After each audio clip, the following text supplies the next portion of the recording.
அனைவருக்கும் இனிய காலை வணக்கம். காலை சக்கரம் நாளை நமது நிகழ்வின் இன்றைய சிறப்பு நிகழ்வு துவங்கப்பட உள்ளது. தொடர்ந்து நாம் நடத்தி வரும் காலை சக்கரம் நாளை நமது நிகழ்வில் தியான வகுப்பு சிறப்பாக நடைபெற்று வருகிறது. காரைக்கால் ஹார்ட்ஃபுல்னஸ் இன்ஸ்டிடியூட் ஆஃப் மற்றும் ரோட்டரியின் மாவட்டம் 2982 இணைந்து சிறப்பாக இந்த நிகழ்வை நாம் இணைந்து வழங்கி சிறப்பித்துக் கொண்டிருக்கிறோம். தொடர்ச்சியாக நமக்கு இருதய தியானம், இருதய சுத்திகரிப்பு தியானம், இன்று இருதய பிரார்த்தனை தியானம் அளிக்க இருக்கிறார்கள். சிறப்பாக நமக்கு இந்த நிகழ்வை ஏற்படுத்தி சிறப்பித்து இந்த நிகழ்வை நமக்கு வழங்கிக் கொண்டிருக்கும் அசோக்குமார் அவர்களுக்கும், உறுதுணையாக இருந்து சிறப்பித்துக் கொண்டிருக்கும் கணபதி அவர்களுக்கும் இந்த நேரத்திலே வாழ்த்துக்களையும் வரவேற்புகளையும் தெரிவித்துக் கொண்டு நிகழ்ச்சியின் முதல் நிகழ்வாக பிரார்த்தனை தியானம் அளிக்க அசோக்குமார் அவர்களை அன்புடன் கேட்டுக்கொள்கிறோம். காலை சக்கரம் நிகழ்ச்சியில் இணைந்திருக்கும் அனைத்து நல்ல இதயங்களுக்கும் காலை வணக்கம். சர்வதேச தியான தினத்தை முன்னிட்டு தொடர்ச்சியாக 3வது நாளாக இன்று ஹார்ட்ஃபுல்னஸ் இன்ஸ்டிடியூட் காரைக்கால் சார்பாக ரோட்டரி இன்டர்நேஷனல் டிஸ்ட்ரிக்ட் மூலியமாக காலை சக்கரம் நிகழ்ச்சியில் நாங்கள் பங்கெடுத்துக்கிட்டு இருக்கோம். முதல் நாள் நிகழ்வாக ஓய்வு நிலை தியானம் எப்படி செய்வது என்று பார்த்தோம். நேற்று சுத்திகரிப்பு தியானம், மன மாசுகளும் சிக்கல்களும் தான் நம்ம எண்ணங்களுக்கு அடிப்படையாக இருக்கு. அது என்ன பதிவுகளா மாறுறது, எப்படி வெளியேற்றதுன்னு பார்த்தோம். அதோட சிறப்பு அம்சங்களையும் பார்த்தோம். இன்னைக்கு உள்முக சுயத்துடன் இணைதல், அதாவது பிரார்த்தனை. சுயநலம் இல்லாமல் செய்யக்கூடிய ஒரே விஷயம் பிரார்த்தனை. அது நமக்காக செய்வதை விட மற்றவர்களுக்காக நம்ம நிறைய செஞ்சுக்கிட்டு இருக்கோம். இது எப்படி நம்மளை மகிழ்ச்சியாகவும் உற்சாகமாகவும் வைத்திருக்குதுன்னு பார்க்கலாம். இந்த பிரார்த்தனை போறதுக்கு முன்னாடி ஏன் பிரார்த்தனை செய்யணும், எதற்காக பிரார்த்தனை செய்யணும்னு சொல்லிட்டு நிறைய விஷயங்கள் இருக்கு. நம்ம ஒரு மனிதன் மகிழ்ச்சியாக இருக்கிறாருனாக்கா அவர் எதனோட இணைந்து இருக்கிறார் அப்படின்னு பார்க்கலாம். ஆனா அந்த ஒரு இமேஜ் இருக்குல்ல, அதை டிஸ்பிளே பண்ணுங்க, விஷுவல் பண்ணுங்க. Okay okay.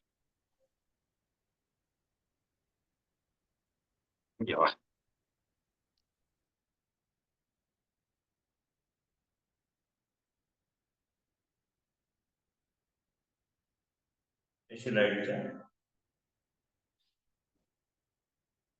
ஒரு நிமிஷம்.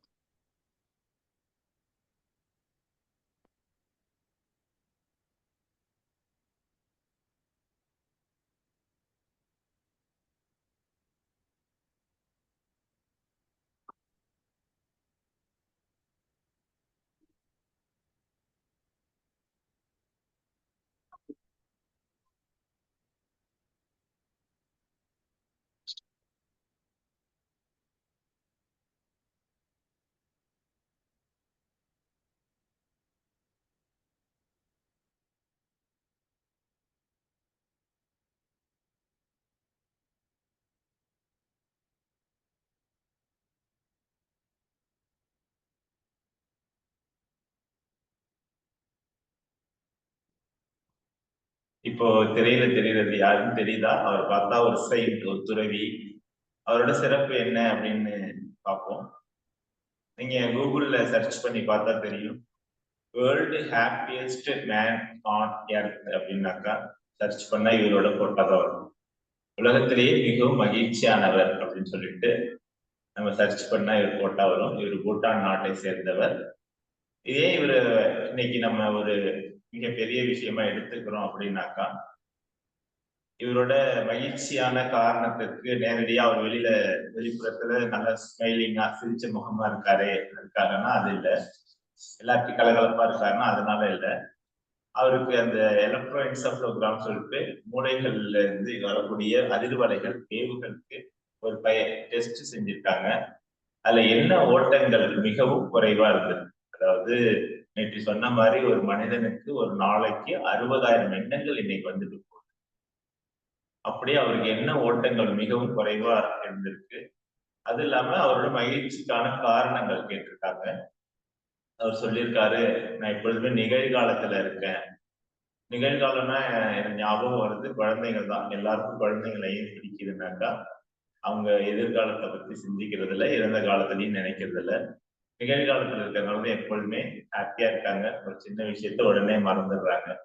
அவர் சொன்ன காரணம். இன்னொன்னு, எனக்கு தற்காலிகமான விஷயங்கள் எதுன்னு தெரியும், நிரந்தரமான விஷயங்கள் எதுன்னு தெரியும். அதனால நிரந்தரத்தை நோக்கி என்னோட எண்ணங்கள் இருக்கிறதுனால நான் எப்போதுமே நிகழ்காலத்துல தான் இருக்கேன்னு.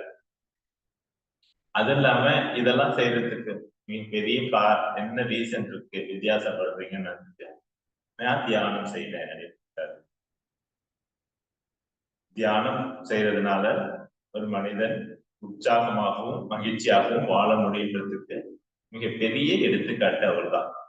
நீங்க எப்ப வேணாலும் இந்த இன்றைய நிகழ்வு முடிந்ததுமே கூகுள்ல நீங்க அடிச்சு பாருங்க, ஹாப்பியஸ்ட் மேன் ஆன் எர்த்னாக்கா இவரோட இமேஜ் வரும்.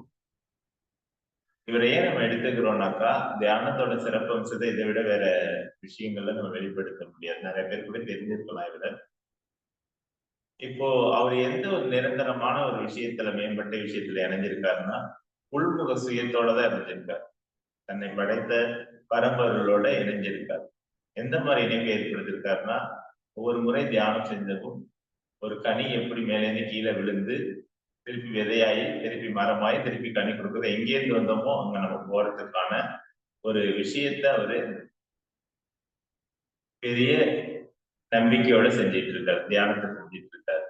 நம்ம சொல்றோம் இல்லையா, பிறவி பெருங்கடல் நீந்துவார் நீந்தாதான் இறைவனடி சேரார் அப்படின்னு சொல்லுவோம். அதாவது பிறவி பெருங்கடல் நீந்ததுக்கான காரணமே இறைவனை போய் நம்ம அடையிறது தான். நம்ம எங்க வந்தோம் அப்படின்றத கண்டுபிடிச்சிட்டோம்னா எப்படி போறோன்ற பாதையும் தெளிவா இருக்கும். அதுக்கு தியானம் மிகப்பெரிய வழிய நமக்கு கொடுக்குது. அதுல நம்ம எந்த மாதிரியான பிரார்த்தனைகள் கொடுக்கணும், மனநிலை எப்படி இருக்கணும், இன்னைக்கு இதே நிறைவு பிரார்த்தனை தியானம் 3வது நாள்.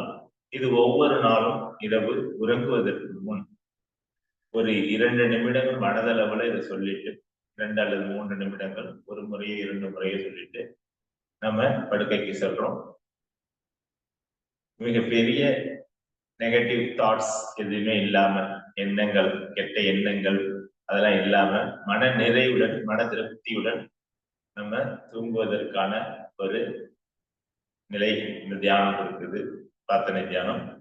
அது முடிஞ்சு காலையில் எழுந்திருக்கிறோம். இந்த மாதிரி நம்ம ஏற்பாடு பண்ணி இருக்கிற நிகழ்ச்சியில கலந்துக்கிட்டாலும் சரி, தனிப்பட்ட முறையில தியானம் செஞ்சாலும் சரி, காலையில ஒரு பிரேயர் சொல்லிட்டு இதே நிறைவு தியானம் செய்யறோம். அந்த காலை தியானமா தான் அந்த நாள் பொழுதுக்குள்ள நம்மளோட பயணிச்சுட்டு சரியான ஆக்கப்பூர்வமான முடிவுகளை எடுக்க உதவுது. மாலையில நம்ம ஏதாவது எண்ணங்கள், சேகரிக்கப்பட்ட எண்ணங்களை வெளியேற்றுறதுக்கு சுத்திகரிப்பு பயிற்சி செய்யறோம். அப்புறம் இரவு உணவுக்கு பிறகு பிரார்த்தனை தியானம் செய்யறோம், உறங்க போறோம். இது 24 மணி நேரமும் தொடர்ந்து சுழன்று கொண்டே இருக்கிற 3 பயிற்சி முறைகள் தான், எளிமையான பயிற்சி முறைகள் தான் ஹார்ட்ஃபுல்னஸ் அமைப்பு கொடுத்துக்கிட்டு இருக்கு.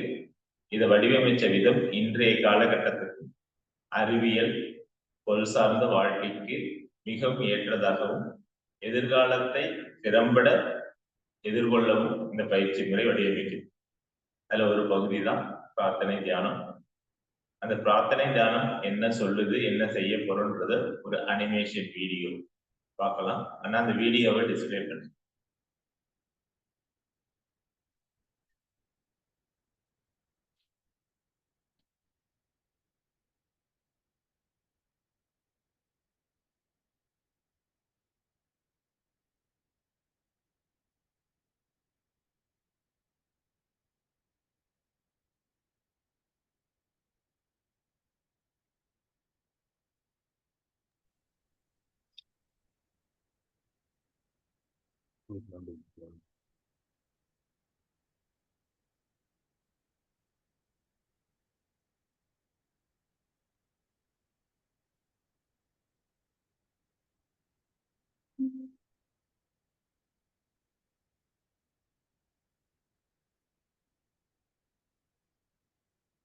இரவில் உறங்கச் செல்லும் முன் பிரார்த்தனை செய்கிறோம். சௌகரியமாக அமருங்கள். மென்மையாக கண்களை மூடி உங்களை தளர்த்திக் கொள்ளுங்கள். நினைவு மற்றும் அன்புடன் மனதினுள் மீண்டும் மெதுவாக பிரார்த்திக்கவும்.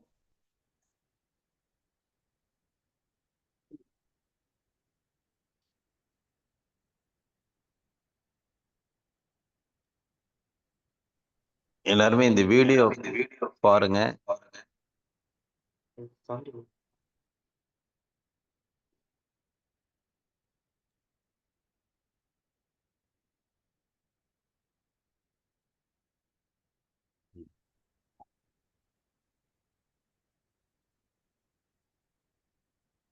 மாஸ்டர், மனித வாழ்வின் உண்மை லட்சியம் நீரே. நாங்கள் இன்னும் ஆசைகளுக்கு அடிமைகளாக இருப்பது எங்கள் முன்னேற்றத்தை பாதிக்கிறது. எங்களை அந்நிலைக்கு இட்டுச் செல்லும் ஒரே தெய்வமும் சக்தியும் நீரே. ஓம் மாஸ்டர், மனித வாழ்வின் உண்மை லட்சியம் நீரே. நாங்கள் இன்னும் ஆசைகளுக்கு அடிமைகளாக இருப்பது எங்கள் முன்னேற்றத்தை பாதிக்கிறது. எங்களை அந்நிலைக்கு இட்டுச் செல்லும் ஒரே தெய்வமும் சக்தியும் நீரே. அதன் உண்மையான அர்த்தத்தின் மீது 10 முதல் 15 நிமிடங்கள் வரை தியானம் செய்யுங்கள். அதிலேயே உங்களை இழந்துவிட முயலுங்கள். அந்த வார்த்தைகளின் பொருள் உங்களுக்குள் உணரப்பட வேண்டும். இந்த இறைஞ்சும் மனோபாவத்தினுள் உங்களை நீங்கள் கரைய அனுமதியுங்கள். பிரார்த்தனை முடிந்ததுமே உறங்கச் செல்லுங்கள். காலை தியானத்திற்கு முன்பும் மௌனமாக ஒரே ஒரு முறை பிரார்த்தனையை கூறுகிறோம். நாளின் துவக்கத்திலும் முடிவிலும் பிரார்த்தனை செய்யும் இந்த பழக்கம் பகல் மற்றும் இரவு முழுவதும் மூலாதாரத்துடன் இணைப்பை நிலைநிறுத்துகிறது. இயல்பாக அமர்ந்து மனதினுள் மௌனமாக 2 அல்லது 3 முறை பிரார்த்தனையை கூறுவதே மிகவும் பயனளிக்க வல்ல சரியான முறையாகும். பிறகு இந்த பிரார்த்தனை தியானம் இரவு உறங்குவதற்கு முன் சுமார் 10 to 20 நிமிடங்கள் வரை செய்யப்பட வேண்டும்.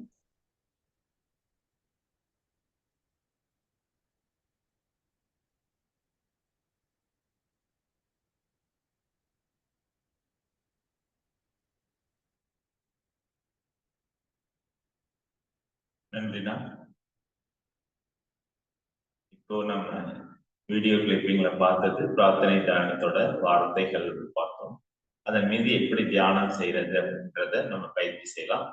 3வது நாள் பயிற்சியான ஹார்ட்ஃபுல்னஸ் உடைய 3வது நாள் பயிற்சியான இரவு உறங்கும் முன் செய்யக்கூடிய பிரார்த்தனை தியானம் பார்க்கலாம். எப்பொழுதும் போல சௌகரியமா உட்கார்ந்துக்கோங்க. போஸ்டர் இதுல முக்கியம் கிடையாது. நீங்க தரையில உட்கார்ந்தாலும், சேர்ல உட்கார்ந்தாலும், எப்படி இருந்தாலும், சோஃபால உட்கார்ந்தாலும் சௌகரியமா உட்கார்ந்துக்கோங்க. உங்களுடைய கண்களை மெதுவா மென்மையா மூடிக்கும்.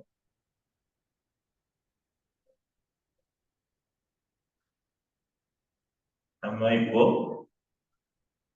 பிரார்த்தனை தியானம் எப்படி செய்யறது பார்க்கலாம்.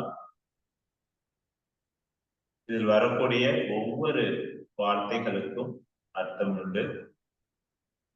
உதாரணத்திற்கு ஓ மாஸ்டர் அப்படின்ற வார்த்தை நேரடியாக கடவுளை குறிக்கும்.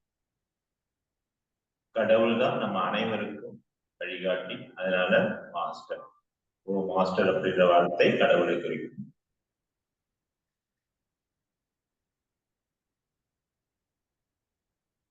பிரார்த்தனை ஆரம்பிக்கலாம். நீங்க மனதளவுல அதை பின்தொடர்ந்து வாங்க. 2 முறை நான் பிரார்த்தனை சொல்கிறேன். முடிந்ததும் தியானத்திற்கு போகலாம். ஓ மாஸ்டர், மனித வாழ்வில் உண்மை லட்சியம் நீரே. கடவுள்தான் மனித வாழ்க்கையோட உண்மையான லட்சியம்.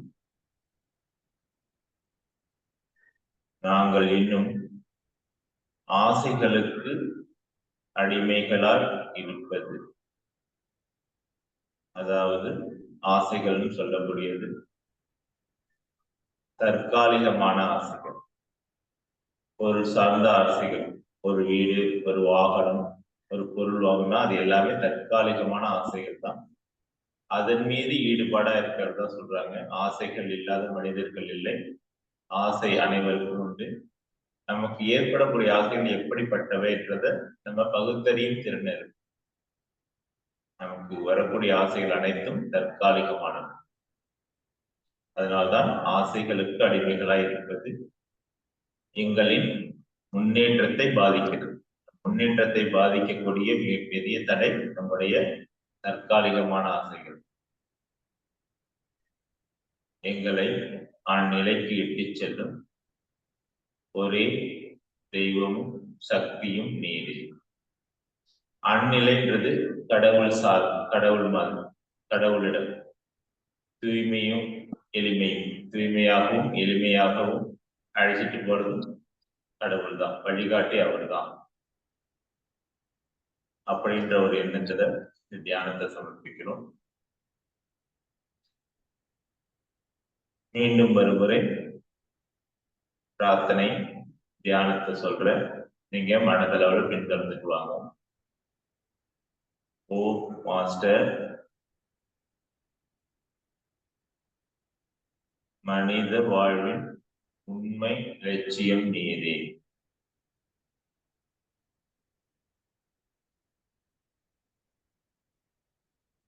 நாங்கள் இன்னும் ஆசைகளுக்கு அடிமைகளாய் இருப்பது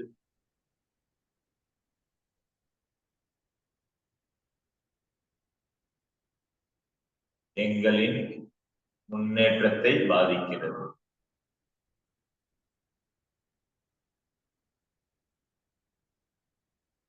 எங்களை அந்நிலைக்கு இட்டுச் செல்லும் ஒரே தெய்வமும் சக்தியும் நீரே.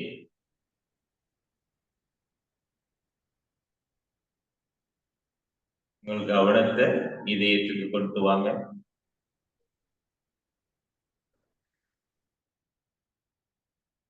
இதயத்தில் இருக்கும் அந்த உயரிய லட்சியம், இதயத்தில் இருக்கும் தூய்மை, இவற்றின் மீது தியானம் செய்வோம். திசை மாறும் எண்ணங்கள் வந்தால் அவற்றை தவிர்த்து உங்கள் கவனத்தை மீண்டும் இதயத்திற்கு கொண்டு வாருங்கள். Please start meditation.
That's all.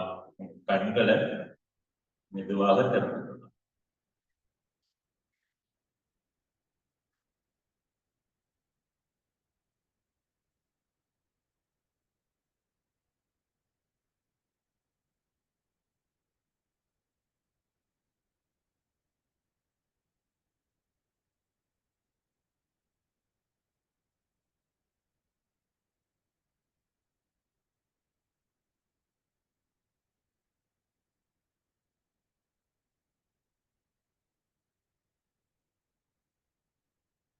மூன்று நாட்கள் தியானம் பயிற்சி முடிந்தது. இன்னையோட நிறைவு நாள் சர்வதேச தியான தினத்தை முன்னிட்டு காரைக்கால் ஹார்ட்ஃபுல்னஸ் அமைப்பு சார்பாக இன்டர்நேஷனல் ரோட்டரி இன்டர்நேஷனல் டிஸ்ட்ரிக்ட் எங்களுக்கு கொடுத்த இந்த வாய்ப்பை ரொம்ப வணங்கி மகிழ்ச்சியாக ஏற்றுக்கிறோம். வாய்ப்பு கொடுத்த அனைவருக்கும் நன்றி. சகோதரர் குணபாலன் மற்றும் அவர்களுடைய குழுவுக்கு காரைக்கால் ஹார்ட்ஃபுல்னஸ் இன்ஸ்டியூட் சார்பாக வணக்கங்களையும் நன்றிகளையும் தெரிவித்துக் கொள்கிறோம். மீண்டும் ஒரு நல்ல ஒரு வேலையில் சந்திப்போம். நன்றி, வணக்கம். நன்றி நன்றி அசோக்குமார் அவர்களுக்கு நன்றி. தொடர்ந்து நம்ம இந்த உலக தியான தினத்தை முன்னிட்டு நமக்கு சிறப்பா 3 நாட்கள் இந்த ஹார்ட்ஃபுல்னஸ் சார்பாக காரைக்கால் ஹார்ட்ஃபுல்னஸ் இன்ஸ்டியூட் சார்பாக சிறப்பாக நமக்கு அந்த தியானத்தை கொடுத்தாங்க. 3 நாட்களும் சிறப்பா இருந்துச்சு. பிரார்த்தனை, அடுத்தது சுத்திகரிப்பு அப்படிங்கிறத பத்தி நமக்கு அற்புதமா ஒரு நிலையை ஏற்படுத்தி அதனுடைய செயல்பாடுகள் வீடியோ மூலியமா ப்ளே பண்ணி நமக்கு அந்த 3 தியானத்தையும் கொடுத்தாங்க. இன்றைய நிலையில் சிறப்பாக நமக்கு இந்த 3 நாட்கள் அந்த தியானத்தை அற்புதமாக வழங்கி சிறப்பித்து கொடுத்த அசோக்குமார் அவர்களுக்கும் அவர்களது டீம் கணபதி அவர்களுக்கும் இந்த நேரத்திலே நன்றிகளையும் வாழ்த்துக்களையும் தெரிவித்துக் கொள்கிறோம். நன்றி நன்றி அசோக் கணபதி.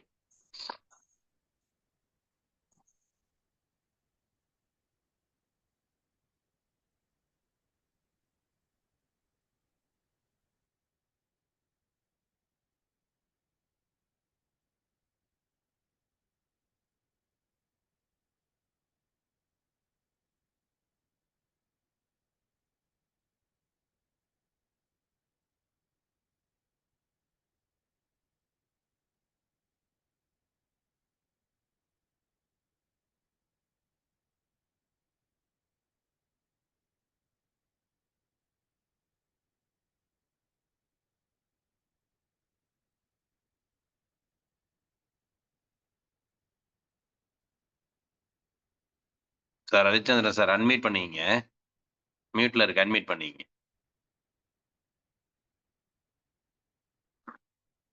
இன்னும் அன்மியூட் ஆகல சார்.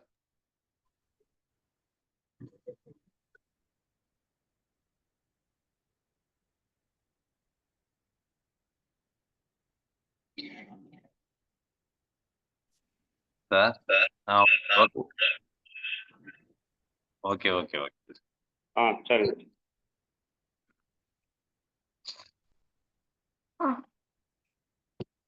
ரோட்டரி மாவட்டம் 2981 மாவட்ட ஆளுநர் ரோட்டரியன் எஸ் பாஸ்கரன் அவர்களின் சீரிய தலைமையில் சிறப்பாக நடைபெற்று வரும் காலச்சக்கரம் நாளை நமதே நிகழ்வினை இன்று நமக்கு இணைந்து வழங்கி சிறப்பிக்க உள்ளார்கள் ரோட்டரி கிளப் ஆஃப் பேராவூரணி சங்கத்தினர். ரோட்டரி கிளப் ஆஃப் பேராவூரணி சங்கத்தின் உதவியாளர் ரோட்டரியன் சிவச்சந்திரன் அவர்களுக்கும், ரோட்டரி கிளப் ஆஃப் பேராவூரணி சங்கத்தின் தலைவர் ரோட்டரியன் ரவிச்சந்திரன் அவர்களுக்கும், செயலாளர் ரோட்டரியன் செந்தில்குமார் அவர்களுக்கும், பொருளாளர் ரோட்டரியன் வீரராகவன் அவர்களுக்கும் மற்றும் அவர்களது சங்க உறுப்பினர்கள் அனைவருக்கும் இந்த காலை வேளையிலே வாழ்த்துக்களையும் வரவேற்புகளையும் தெரிவித்துக் கொண்டு நிகழ்ச்சியின் முதல் நிகழ்வாக ரோட்டரி இறைவணக்கம் மற்றும் வரவேற்புரை நிகழ்த்த ரோட்டரி கிளப் ஆஃப் பேராவூரணி சங்கத்தின் தலைவர் ரோட்டரியன் ரவிச்சந்திரன் அவர்களை அன்புடன் கேட்டுக்கொள்கிறோம். அன்பு ரோட்டரி உறவுகள் அனைவருக்கும் இனிய காலை வணக்கம். எங்கும் நிறைந்த எங்கள் இறைவா, எல்லையில்லா பொருளே, இன்பத்தின் ஊற்றே, அன்பின் வடிவே, அருளின் ஒளியே, எங்கள் எண்ணம் சொல் செயல் யாவற்றிலும் தூய்மை நிலவிட வேண்டுகிறோம். உலகின் நட்புணர்வும் நல்லுறவும் அன்பும் அமைதியும் அறமும் தலைத்திட நின்னருள் வேண்டி நிற்கின்றோம். யாதும் ஊரே யாவரும் கேளீர் என்பதை உணர்ந்து மக்கள் தொண்டியே நாங்களும் நாளும் ஈடுபட எங்களுக்கு வலிமை தருவாய். எல்லோரும் எல்லா வளமும் பெற்று இனிதே வாழ்ந்திட இறையே அருள் புரிவாயாக.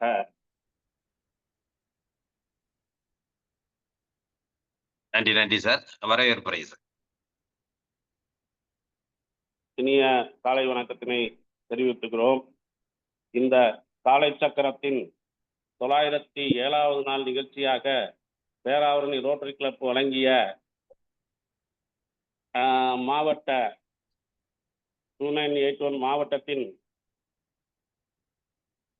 கவர்னர் திரு பாஸ்கரன் சார் அவர்களுக்கும், உதவி ஆளுநர் ரொட்டேரியன் சிவச்சந்திரன் அவர்களுக்கும் மற்றும்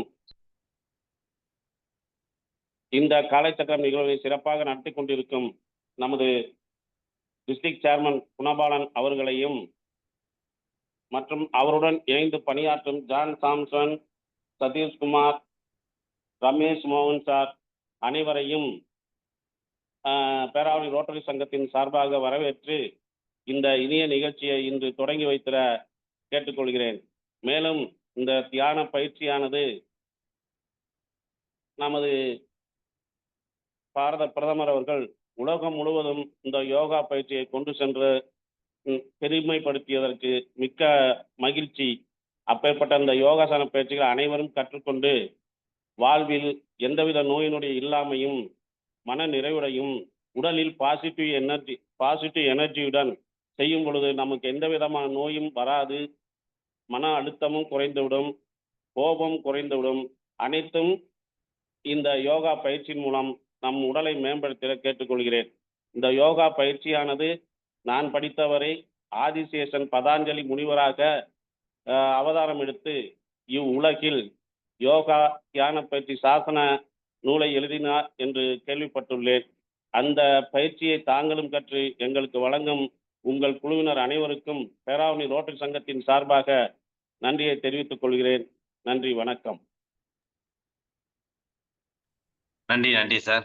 சிறப்பானதொரு ரோட்டரிய வணக்கம் மற்றும் அருமையானதொரு இந்த உலக தியான தினத்தை முன்னிட்டு நமக்கு இந்திய நாட்டின் பிரதமர் அவர்கள் உலகளவில் சென்று கொண்டு இந்த தியானத்தை நமக்கு இன்றைக்கு ஒரு அங்கீகாரம் வாங்கி கொடுத்த ஒரு நிகழ்வை நினைவுபடுத்தி இன்று வரவேற்புரை நிகழ்த்தி அனைவருக்கும் ஒரு புத்துணர்ச்சியும் சிறப்பையும் ஏற்படுத்தி கொடுத்த ரோட்டரி கிளப் ஆஃப் பேராவூரணி சங்கத்தின் தலைவர் ரோட்டரியன் ரவிச்சந்திரன் அவர்களுக்கு அனைவரின் சார்பாக நெஞ்சார்ந்த நன்றிகளையும் வாழ்த்துக்களையும் தெரிவித்துக் கொள்கிறோம். நன்றி நன்றி சார்.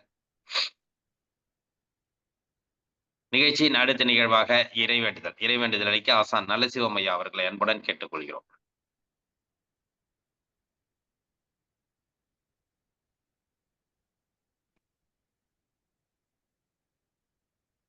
சார் ஒன்னொரு இது சார், நிகழ்ச்சி நடத்துறவங்களை வரவேற்பு சொல்லல, அதையும் சொல்லிடுறேன்.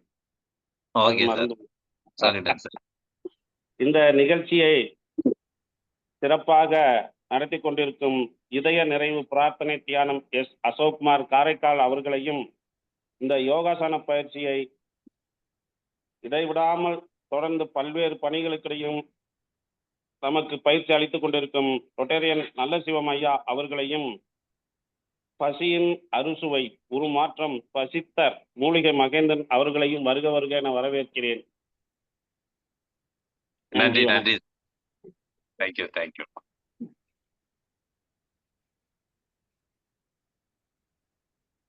குரு வணக்கம். தெளிவு குருவி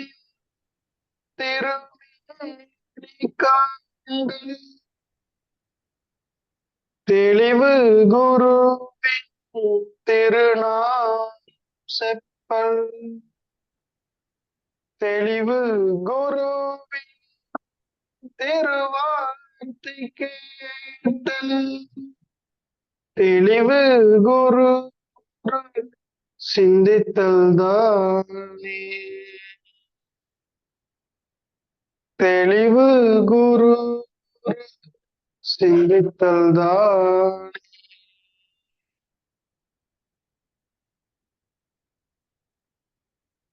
நன்றிங்கய்யா. அடுத்த நிகழ்வாக அடிப்படை வணக்கம்.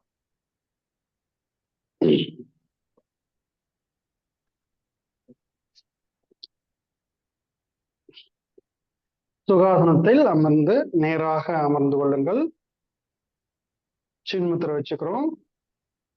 நல்லா மீண்டும் மூச்செடுத்து ஆ எழுத்து, பிறகு ஊ எழுத்து, இம் எழுத்து. சின்முத்திரை. நல்லா மூச்சிலுங்க. ஆ,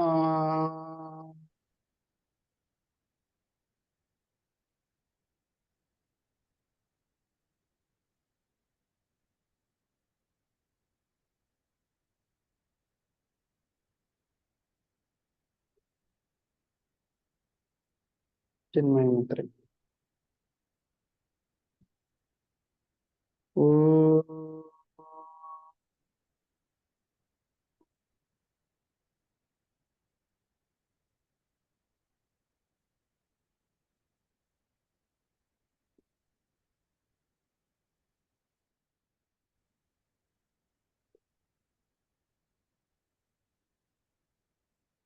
ஆதிமுத்திரை.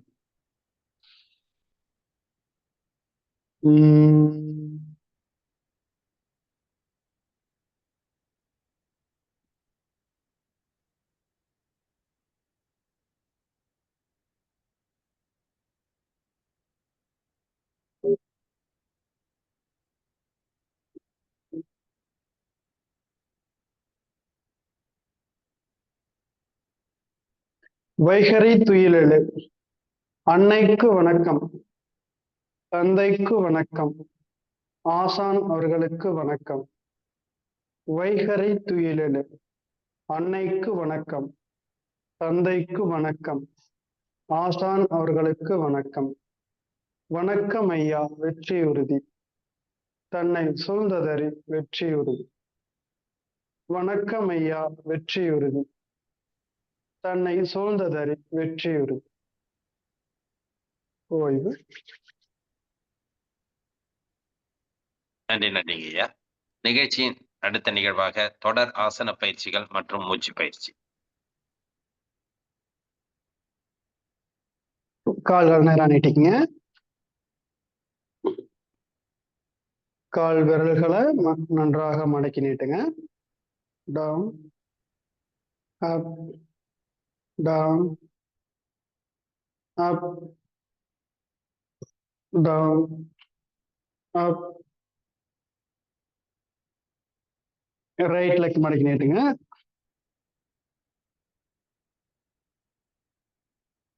அடுத்து லெஃப்ட் லெக், ரைட் லெக்,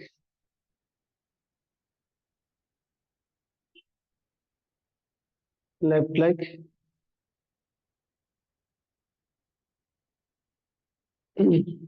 நேராக அமர்ந்து நன்றாக மூச்சில் தொடுங்க.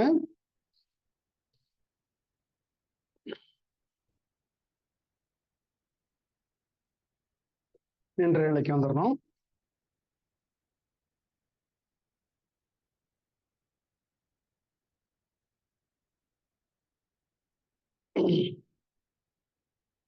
நின்ற நிலையில முதல் ஆசனம் நின்ற பாதாசனம். மெதுவா உங்களோட ரைட் லெக்க மெதுவா மேல கொண்டு வாங்க.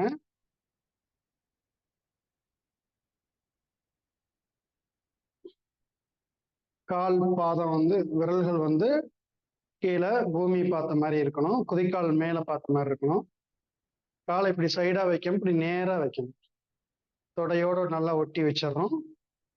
கைகளை மெதுவா மேல கொண்டு வாங்க. கவனம் எல்லாம் கீழே இருக்கிற பாதத்தின் மீதே இருக்கணும். கைகள் நல்லா மேல உயர்த்திடுங்க, காதோட சேர்த்திருக்கணும். 1 2 3 4 5 6 7 8 9 10 11 12 13 14 15 16 17 18 19 20. ஓய்வு. மெதுவா கை கீழே கொண்டு வாங்க. மெதுவாக காலை கீழே இருக்கும். நன்றாக மூச்சல் தொடங்க.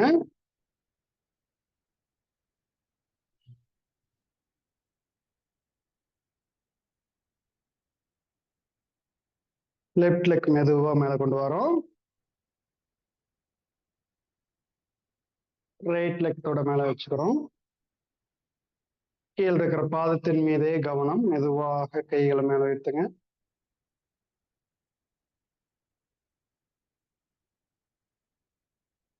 காதோடு சேர்த்து வச்சு நல்லா மேல ஹைட்டா நல்லா தூக்கும் கைய. கவனம் எல்லாம் கீழே காலை மேலே வச்சிருக்கணும். கால் விரல்களை நன்றாக நல்லா பற்றி பிடிச்சிருக்கணும். 1 2 3 4 5 6 7 8 9 10 11 12 13 14 15 16 17 18 19 20. மெதுவாக கையில கீழே கொண்டு வாங்க.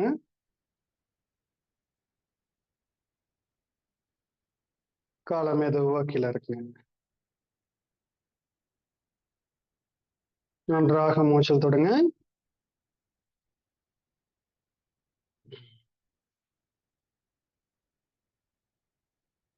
நல்லா ஆழ்ந்து மூச்சல் தொடுறோம்.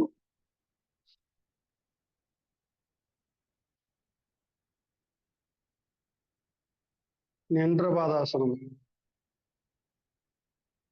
மனம் ஒருநிலைப்படும். நம் உடல் முழுவதும் நல்ல ரத்தோட்டம் போகும். நம்முடைய உடல் உள்ளுறுப்புகள் அனைத்துக்கும் நல்ல பலன்களை தரக்கூடிய ஆசனம். கால் நரம்பு மண்டலம் பார்த்தீங்கன்னா எல்லா உறுப்புகளுக்கும் சம்மந்தம் இருக்கு. அதனால கால் பாதத்தை நல்லா தரையில ஊனி நன்றாக இந்த ஆசனம் ஒரு 40 செகண்டாவது நிற்கும். அப்படி நிற்கும் பொழுது நமக்கு எல்லா பலன்களும் கிடைக்கும். அடுத்து நடராஜ ஆசனம். கவனிங்க, பொறுமையா செய்யுங்க. மெதுவா ரைட் லெக்க ரைட் ஹேண்ட்ல பிடிச்சிடுறோம். கைகளை மெதுவா நீட்டிக்கிட்டே காலையும் வெளியில நல்லா நீட்டணும்.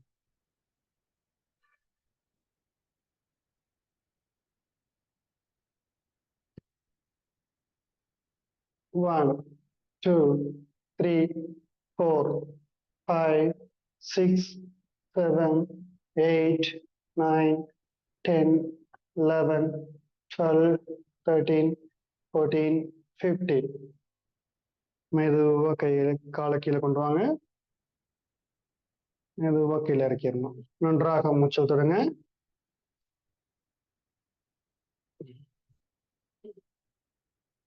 நல்லா ஆழ்ந்த மூச்சல் தொடுங்க.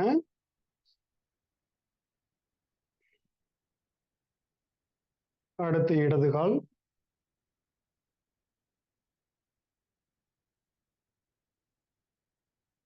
மெதுவா காலை நீட்டுறோம், கைகளை நீட்டுறோம். 1 2 3 4 5 6 7 8 9 10. ஓய்வு. நன்றாக மூச்சல் தொடங்க.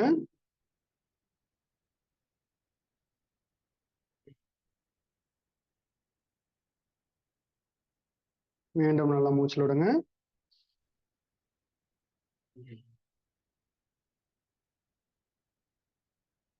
அப்படியே கைகள் நீட்டுறோம். அமர்ந்த நிலைக்கு வந்துருங்க.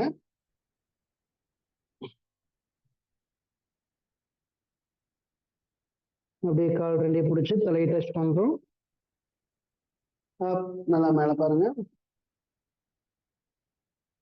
ரைட் சைடு திரும்புங்க. லெஃப்ட். அப்படியே கைகள் நீட்டி உட்காருங்க. கால் நல்லா ரிலாக்ஸ் பண்ணிக்கோங்க.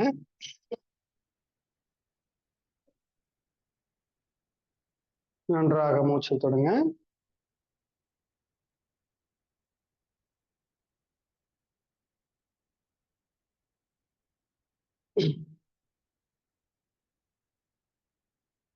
அமர்ந்த நிலையில புஜபீடாசனம். கால் விரல்களை வி ஷேப்ல வச்சு குதிக்கால் டச் பண்ணிக்கோங்க.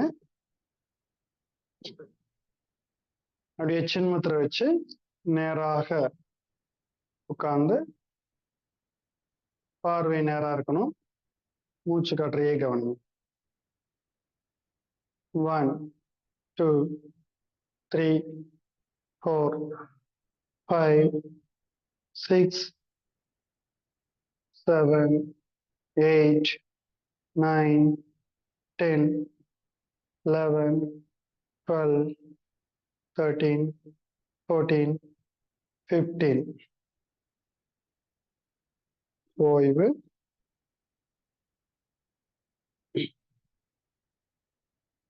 கால் நேரா நீட்டிங்க. கால் விரல்களை நன்றாக மடக்கிட்டுங்க. Down up down up down. புஜபீடாசனம். இந்த ஆசனம் செய்யறதுனால நம்முடைய கால்கள் நன்றாக வலிமையடையும், ஜீரண உறுப்புகள் நன்றாக வேலை செய்யும், கர்ப்பப்பை சம்பந்தமான பிரச்சனைகளுக்கு ரொம்ப நல்ல இது ஒரு பயிற்சி. நல்ல கவனம் ஏற்படும். அடுத்து நேரப்படுத்துருங்க.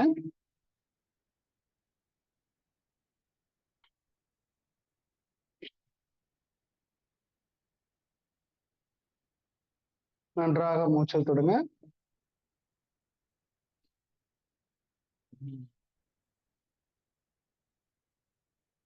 நல்லா ஆழ்ந்த மூச்சு தொடுறோம்.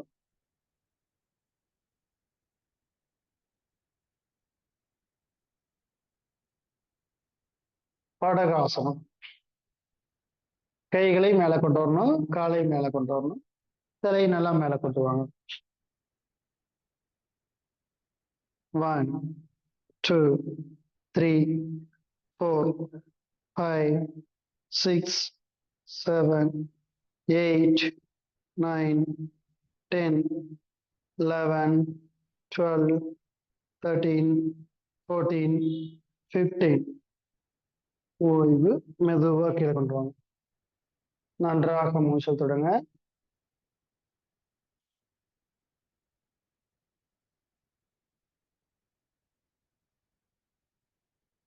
நல்லா மூச்சல் தொடங்க.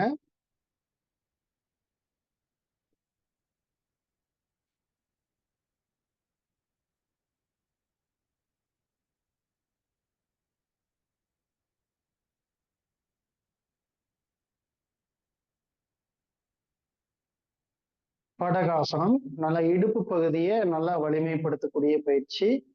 வயிற்று தசைகள் நல்லா வலிமை அடையும். இந்த பயிற்சி செய்யறதுனால ஹெர்னியா போன்ற பிரச்சனைகள் வராம இருக்கும். அடுத்து சர்வாங்காசனம். நல்லா இடுப்பு மேல பிடிச்சிருங்க.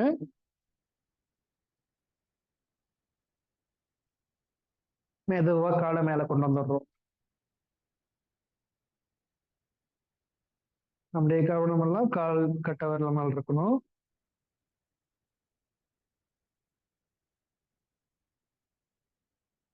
தொடர்ந்து நம்ம இது 60 செகண்ட் நல்லா செய்யணும்.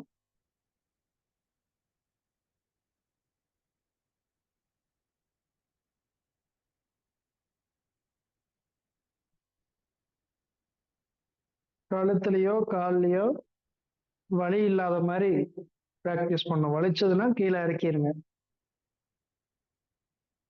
கவனமா செய்யணும்.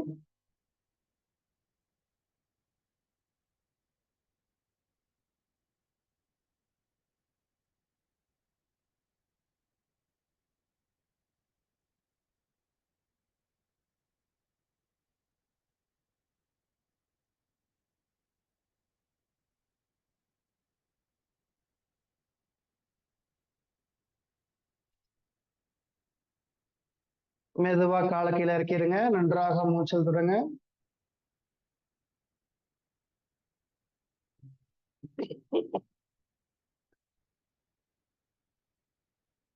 நன்றாக மூச்சல் தொடங்க.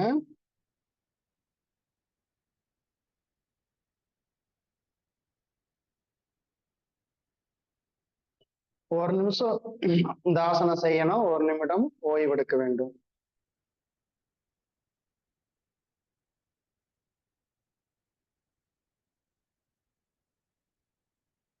நல்லா ஆழ்ந்து மூச்சு விடுங்க.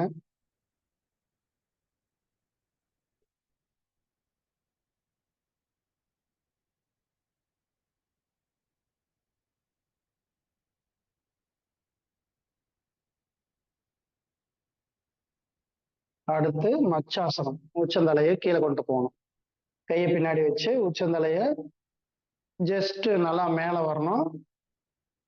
தலை உச்சி வந்து தரையில போய் டச் ஆகணும். கவனிங்க நல்லா.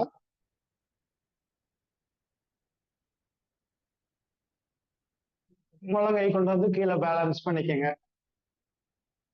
தலை உச்சி கீழே டச் ஆயிருக்கணும். 1 2 3 4 5 6 7 8 9 10.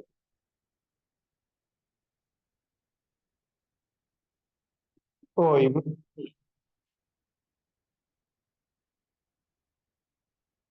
நன்றாக மூச்சல் தொடுங்க.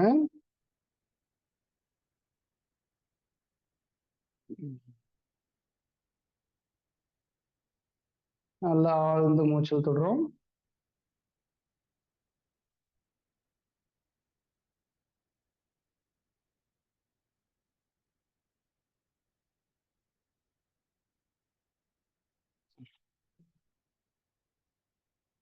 அப்படியே குப்புற திரும்பி படுத்துறோம். முதலையாசம். காலாகலமா வச்சு தாடைக்கு கைகளை வச்சு உடம்பு நல்லா ரிலாக்ஸா வச்சுக்கணும். நல்லா மூச்சு இழுங்க. மூச்சு இழுக்கும் போது வயிறு மேல வரணும். மூச்சு விடும்போது வயிறு சுருங்கணும்.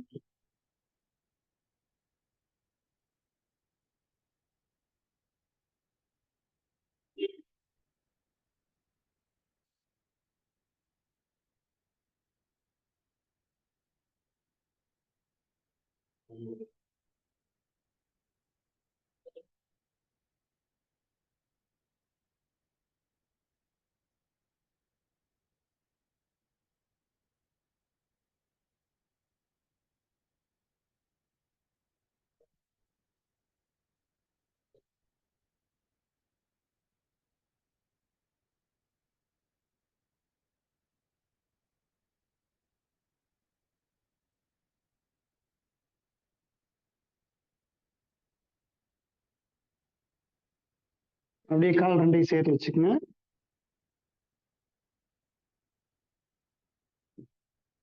கைகள் நேரா நீட்டுறோம். நெற்றி போட்டு கீழே டச் பண்ணிக்கங்க.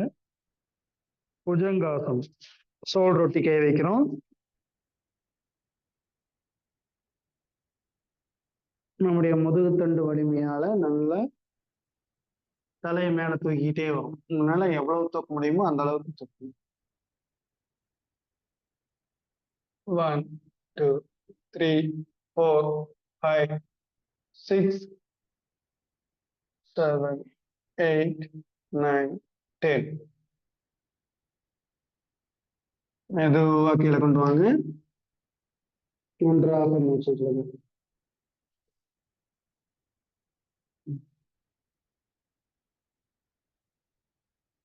நல்லா ஆழ்ந்து மூச்சு விடுங்க.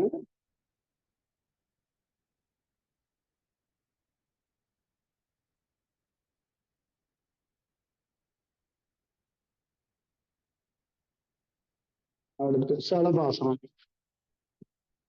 கைகள் இப்படி நேரா இருக்கணும். கை முட்டி இப்படி வந்து மடங்காம இருக்கணும். ஸ்ட்ரெயிட்டா இருக்கணும். 2 காலுக்கு நடுவுல இப்படி வயிற்று கடையில கொண்டு போய் வச்சுக்கிறோம். 2 கை வச்சிருக்கணும். அதாவது அந்த ட்ரெயின் தண்டவாளம் மாதிரி வச்சிருக்கணும். கைகளை நல்லா கீழே அழுத்தமா வச்சிருக்கணும். அப்பதான் காலை மேல தூக்க முடியும். அப்படியே 2 காலையும் தாடையை பேலன்ஸ் பண்ணி காலை மேல தூக்கணும். கையிலையும் தாடையிலையும் பேலன்ஸ் இருக்கணும். 1 2 3 4 5 6 7 8 9 10. மெதுவா காலை கீழே இருக்கு. நன்றாக மூச்சு விடுங்க. 2 காலை தூக்க முடியலன்னு நீங்க ஒவ்வொரு காலை கூட இப்படி ப்ராக்டிஸ் பண்ணுங்க. கால் நல்லா ஸ்ட்ரெயிட்டா வச்சு ரைட் லெக் மட்டும் 10 செகண்ட் வைங்க. மெதுவா காலை கீழே இறக்கிட்டு லெஃப்ட் லெக் மட்டும் ஒரு 10 செகண்ட் வைங்க.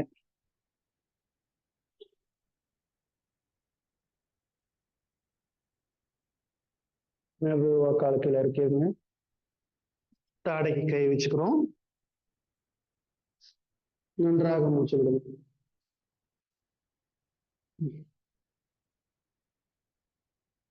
நல்லா ஆழ்ந்த மூச்சு எடுத்துக்கிறோம்.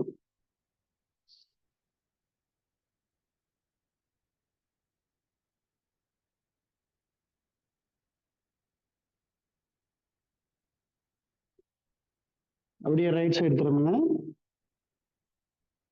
மெதுவா லெஃப்ட் சைடு திரும்பி வைங்க தலையை.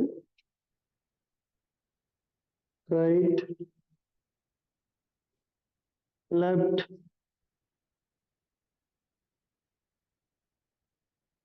ரைட். அப்படியே முதலை ஆசனத்திலேயே நம்ம 2 கையும் சைட்ல வச்சுக்கணும். சைட்ல வச்சு உடம்பு லேசா அப்படி நல்லா பக்கவாட்டுல வளைக்கணும். 10 செகண்ட் அப்படி வச்சிருங்க. 1 2 3 4 5 6 7 8 9 10. அப்படியே ஸ்ட்ரெயிட்டா வந்துட்டு நல்லா மூச்சு விடுங்க.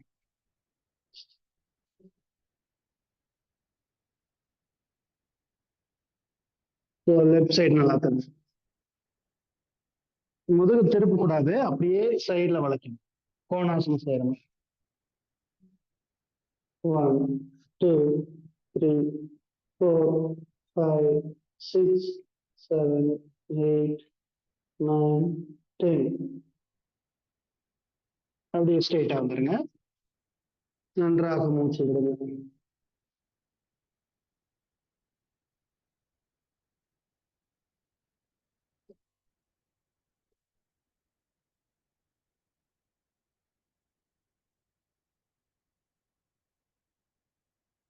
அப்படியே கைகள் நீட்டுங்க.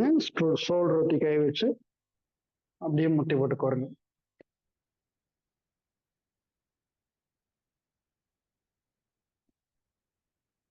நன்றாக மூச்சல் தொடுங்க.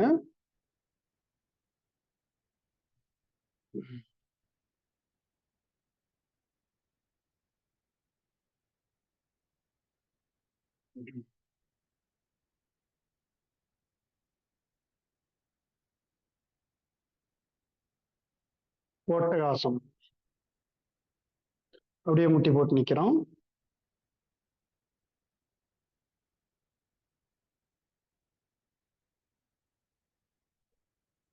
இடுப்புல கை வச்சுக்கங்க.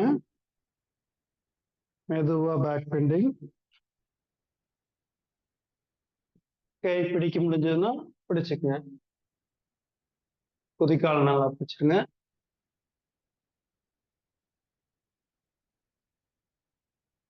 ஒன்று 2 3 4 5 6 7 8 9 10. ஓய்வு.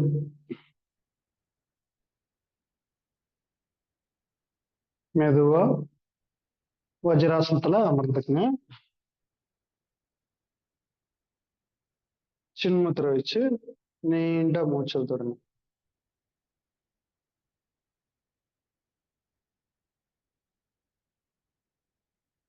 மெதுவாக மூச்சலுங்க. மெதுவாக மூச்சு விடுங்க. மெதுவாக மூச்சலுங்க. மெதுவாக மூச்சு விடுங்க. பின்னாடி கை கட்டிக்கிறோம். நன்றாக மூச்சலுங்க. மெதுவா மூச்சு விட்டுட்டே கீழே போங்க. மகாமுத்ரா. மெதுவா கீழே வந்துப்பாங்க. உடல் தளர்வா வச்சுக்கங்க. எந்த வித இறுக்கம் இல்லாமல் இருக்கு. 1 2 3, 4, 5, 6, 7, 8, 9, 10. ஓய்வு. மூச்சு இழுத்துட்டே மேல வாங்க.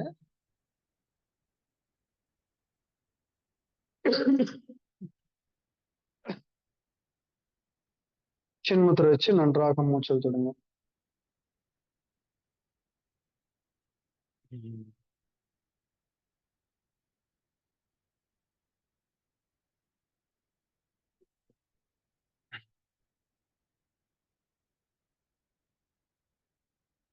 காலை மெதுவா நேரா நீட்டிக்கிறோம்.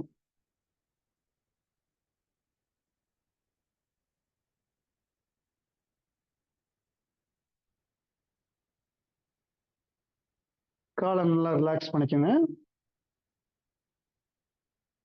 கால் முட்டிய மேலும் கீழும் நல்லா அசைச்சுக்கிறோம். ரைட்டு லெஃப்ட் காலை நல்லா ரிலாக்ஸ் பண்ணிக்கோங்க.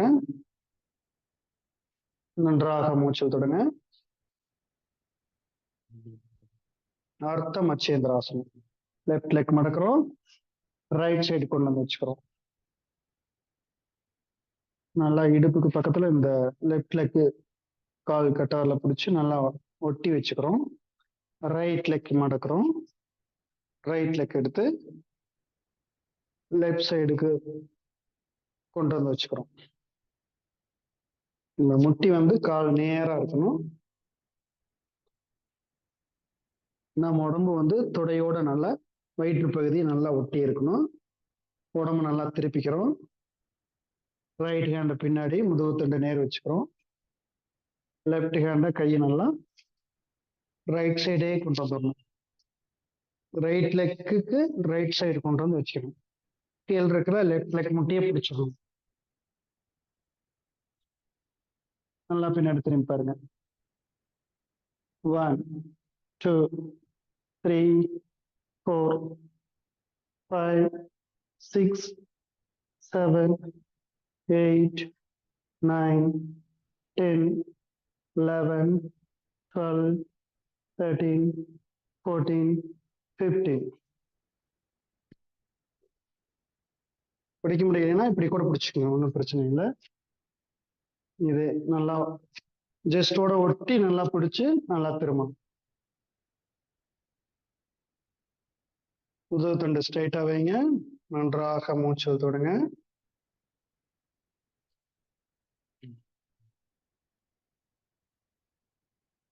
நல்லா ஆழ்ந்து மூச்சு தொடுங்க.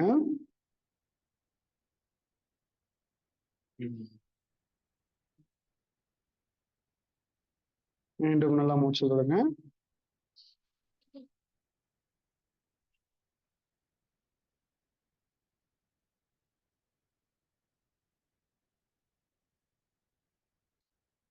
நம்ம இந்த மாதிரி நல்லா உடம்பு திருப்பி செய்யும் போது மூச்சு நல்லா வாங்கும். அந்த மூச்சு வாங்குறது ஹார்ட் நார்மல் நிலைக்கும், நார்மலா சுவாசிக்கிற நிலைக்கு வர வரைக்கும் நல்லா ஆழ்ந்து மூச்சு தொடணும். அது மாதிரி நீங்க பொறுமையா ஆசனங்கள் செஞ்சீங்கன்னா முழுமையான பலன்கள் கிடைக்கும். கால் நேரா நீடிக்கிறோம்.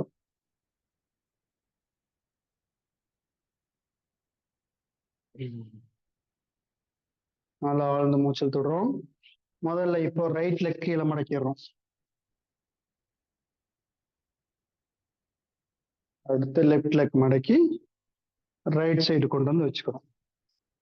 கால் பாதம் இப்படி நேரா நிக்கிற மாதிரியே நேரா வச்சிருக்கணும். உடம்பு இடுப்பு வந்து நல்லா இப்படி திருப்பிக்குங்க. லெஃப்ட் லெக் பின்னாடி வச்சுக்கோங்க. ரைட் ஹேண்டு லெஃப்ட் சைடு போயிடணும். அப்படியே கீழே இருக்கிற ரைட் லெக் முட்டையை பிடிச்சிருங்க. முன்னால இப்படி காலை பிடிக்க முடியலன்னா லைட்டா அப்படி முழங்கால மேல தூக்கி பிடிச்சதுக்கு அப்புறம் நல்லா கீழே அழுத்தி வச்சுக்கணும். நல்லா பின்னாடி திரும்புங்க.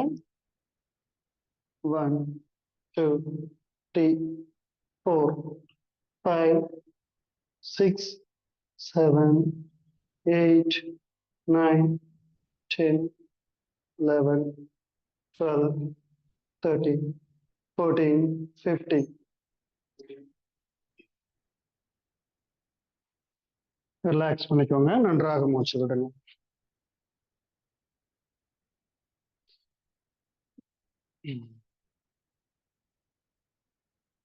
நல்லா ஆழ்ந்த மூச்சு விடுங்க.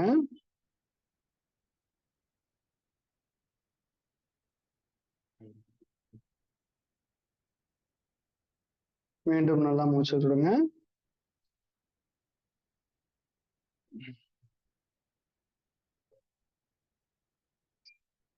கால் நேர் நீட்டிக்கிறோம்.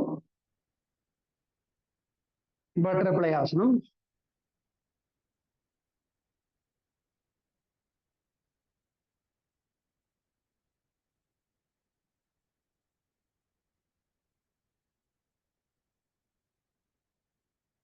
நல்லா மேலும் கீழும் நல்லா அசைக்கணும். காலை முடிஞ்ச அளவுக்கு நல்லா கீழே அழுத்தி தலை மெதுவா கீழே கொண்டு போங்க. உங்களால எவ்வளவு குனிய முடியுமோ அந்த அளவுக்கு குனிஞ்சு. 1, 2, 3, 4, 5, 6, 7, 8, 9, 10. ஓய்வு. கால் நீட்டிக்கங்க. நன்றாக மூச்சு விடுங்க.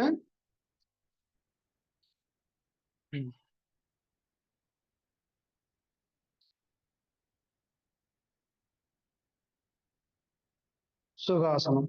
லெஃப்ட் லெக் நல்லா ஒட்டி வச்சிருங்க. ரைட் லெக் ஒட்டி வச்சுக்கோங்க. நேராக அமர்ந்துக்கிறோம். முதுகு தண்டு ஸ்ட்ரெயிட்டா இருக்கணும். மெதுவா மூச்சு விட்டு மெதுவா விடுங்க.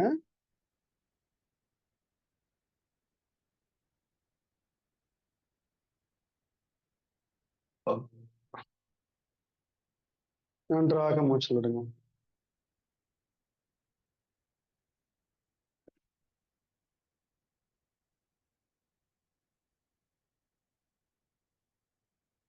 அடுத்து நாடி சுத்தி பிராணாயாமம்.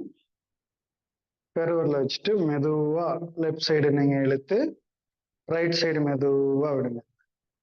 மீண்டும் ரைட் சைடு மெதுவா உள்ளெடுத்து லெஃப்ட் சைட்லயே விட்டுருங்க.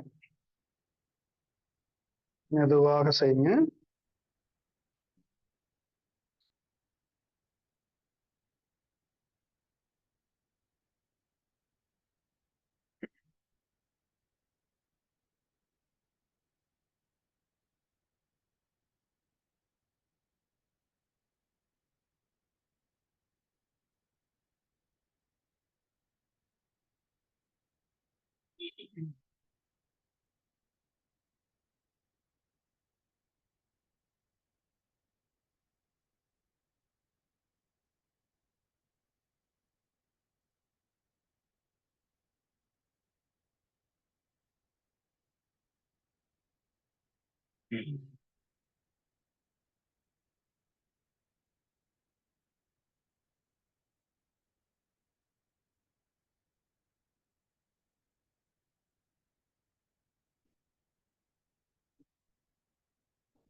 முடிக்கும் போது இடது பக்கமே முடிக்கணும்.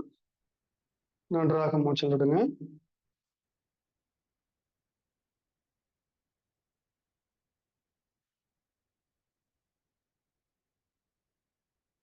நல்லா ஆழ்ந்து மூச்சு விடுங்க.